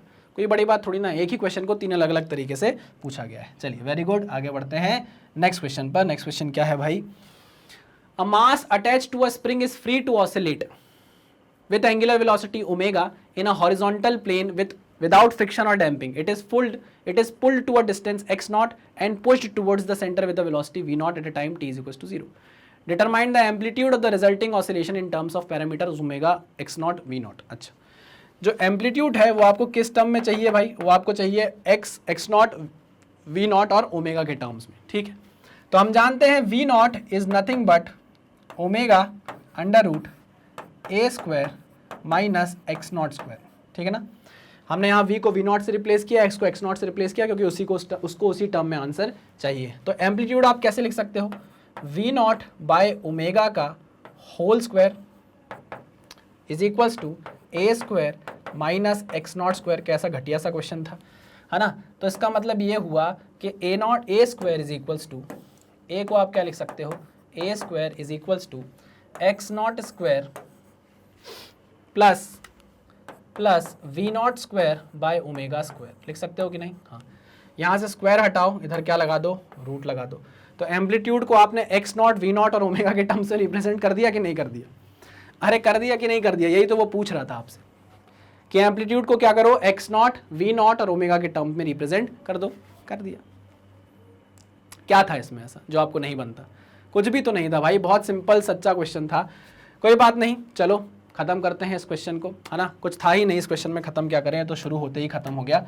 चलिए भैया, तो इसी के साथ हमारा एसएचएम का जो एनसीईआरटी न्यूमेरिकल्स वाला पार्ट था वो पूरा का पूरा ध्वस्त हो चुका है। सारे क्वेश्चन मैंने आपको करा दिए हैं। कुछ क्वेश्चन आपके ऊपर होमवर्क के लिए भी छोड़े हैं, पूरे क्वेश्चन नहीं छोड़े, 1-2 पार्ट छोड़ा है उसका जो रिपीट हो रहा था, उस चीज़ को आप अटेम्प्ट करेंगे और देखेंगे कि आपसे चीज़ें बन रही हैं या नहीं बन रही है तो कमेंट करेंगे उस क्वेश्चन के नीचे, मैं आपको क्या करूंगा भैया, जवाब दूंगा, ठीक है। चलिए करते हैं इस लेक्चर को खत्म। आपको पता है मैग्नेट ब्रेन्स की अपनी खुद की एक वेबसाइट है magnetbrains.com नाम से, जहां पर आपको ऐसा कुछ वेब पेज देखने को मिलता है, क्लास 1 से लेके क्लास 12 तक के सारे लेक्चर्स और एनसीईआरटी एग्जाम्पलर्स, जो कुछ भी एक्स्ट्रा हम आपको प्रोवाइड कर रहे हैं, सब कुछ एक वेबसाइट पे आपको मिलेगा। अब मान लीजिए आप क्लास 11 के स्टूडेंट हैं, आप इस पर क्लिक करेंगे तो क्लास 11 के सारे फैकल्टीज जो अलग अलग सब्जेक्ट पढ़ाते हैं आपको मिल जाएंगे यहाँ पर। मान लीजिए आपको 11 फिजिक्स पढ़ने का मन है, आपने क्लास 11 फिजिक्स पर क्लिक किया तो यहाँ पर क्लास 11 फिजिक्स के सारे लेक्चर आपको प्रॉपरली अरेंज मिलेंगे। अब मान लो आपको मन है कंसेप्ट ऑफ फोर्स पढ़ने का, आपने कंसेप्ट ऑफ फोर्स पर क्लिक किया तो कंसेप्ट ऑफ फोर्स पढ़ाता हुआ मैं आपको यहाँ पर मिल जाऊंगा, ठीक है ना। यही मिलूंगा, ऐसे ही मिलूंगा पढ़ाते हुए, ठीक है। आपको पता है कि मैग्नेट ब्रेन्स की आइडियोलॉजी क्या है, हम कंप्लीटली फ्री एजुकेशन देने में बिलीव करते हैं, है ना। किंडरगार्टन से लेकर क्लास 12 तक कंप्लीटली फ्री एजुकेशन और क्वालिटी से कोई कॉम्प्रोमाइज नहीं करते। फ्री है इसका मतलब ये नहीं है कि क्वालिटी कोई ऐसी वैसी होगी, क्वालिटी एकदम टॉप नॉच है। हम कोई सब्सक्रिप्शन आपसे डिमांड नहीं करते, हम कोई कोड लगाने को आपको नहीं बोलते, बस आपको क्या करना है, मैग्नेट ब्रेन्स का यूट्यूब चैनल ढूंढना है, वहाँ जाना है, अपनी क्लास की प्लेलिस्ट को खोलना है और वीडियोज़ को देखने लग जाना है, बस और कुछ नहीं। बदले में हम आपसे थोड़ा सा मोटिवेशन चाहते हैं। अब आप पूछेंगे सर हम आपको मोटिवेशन कैसे दे सकते हैं, हम तो चाहते हैं कि आपको मोटिवेट करें, तो आप हमारे वीडियोस को लाइक कर सकते हैं, हमारे चैनल को सब्सक्राइब कर सकते हैं और जितना ज़्यादा हो सके हमारे वीडियोस को आग की तरह फैला सकते हैं, लोगों तक पहुंचा सकते हैं। कैसे? उसे शेयर करके। इससे हमारा मोटिवेशन हाई रहेगा और हम नई चीज़ें करने के लिए क्या रहेंगे, मोटिवेटेड रहेंगे। आपके लिए और ढेर सारी चीज़ें मैग्नेट ब्रेन्स के प्लेटफॉर्म पर आती रहेंगी। ठीक है, तो चलिए करते हैं इस लेक्चर को खत्म। आपको शायद याद होगा क्लास 11th फिजिक्स का ये सेकंड लास्ट चैप्टर था जो कि खत्म हो चुका है, पूरा का पूरा खत्म हो चुका है ना। सिर्फ और सिर्फ लास्ट चैप्टर बचा हुआ है जो कि वेव्स है। हाँ, एक दो टॉपिक कुछ होंगे जैसे फोर्स्ड और डैम्ड वाइब्रेशन जो होते हैं, उनके बारे में हमने ज़्यादा बात नहीं की है, उसके बारे में मैं आपसे बात अलग से कर लूँगा, टेंशन मत लेना, है ना। एक हमारा वो है मास वेरिएशन वाला, रॉकेट प्रपल्शन है, उसके बारे में मैंने ज़्यादा बात नहीं की, उस बारे में भी मैं आपसे बात कर लूँगा, आप उसकी टेंशन मत लेना। सब याद है, सब मेरे दिमाग में है, सब कुछ आपको मिल जाएगा। ठीक है, तो चलिए करते हैं इस लेक्चर को खत्म, मिलते हैं नेक्स्ट लेक्चर में। तब तक सावधान रहिए, सतर्क रहिए, पढ़ते रहिए। Thank you very much.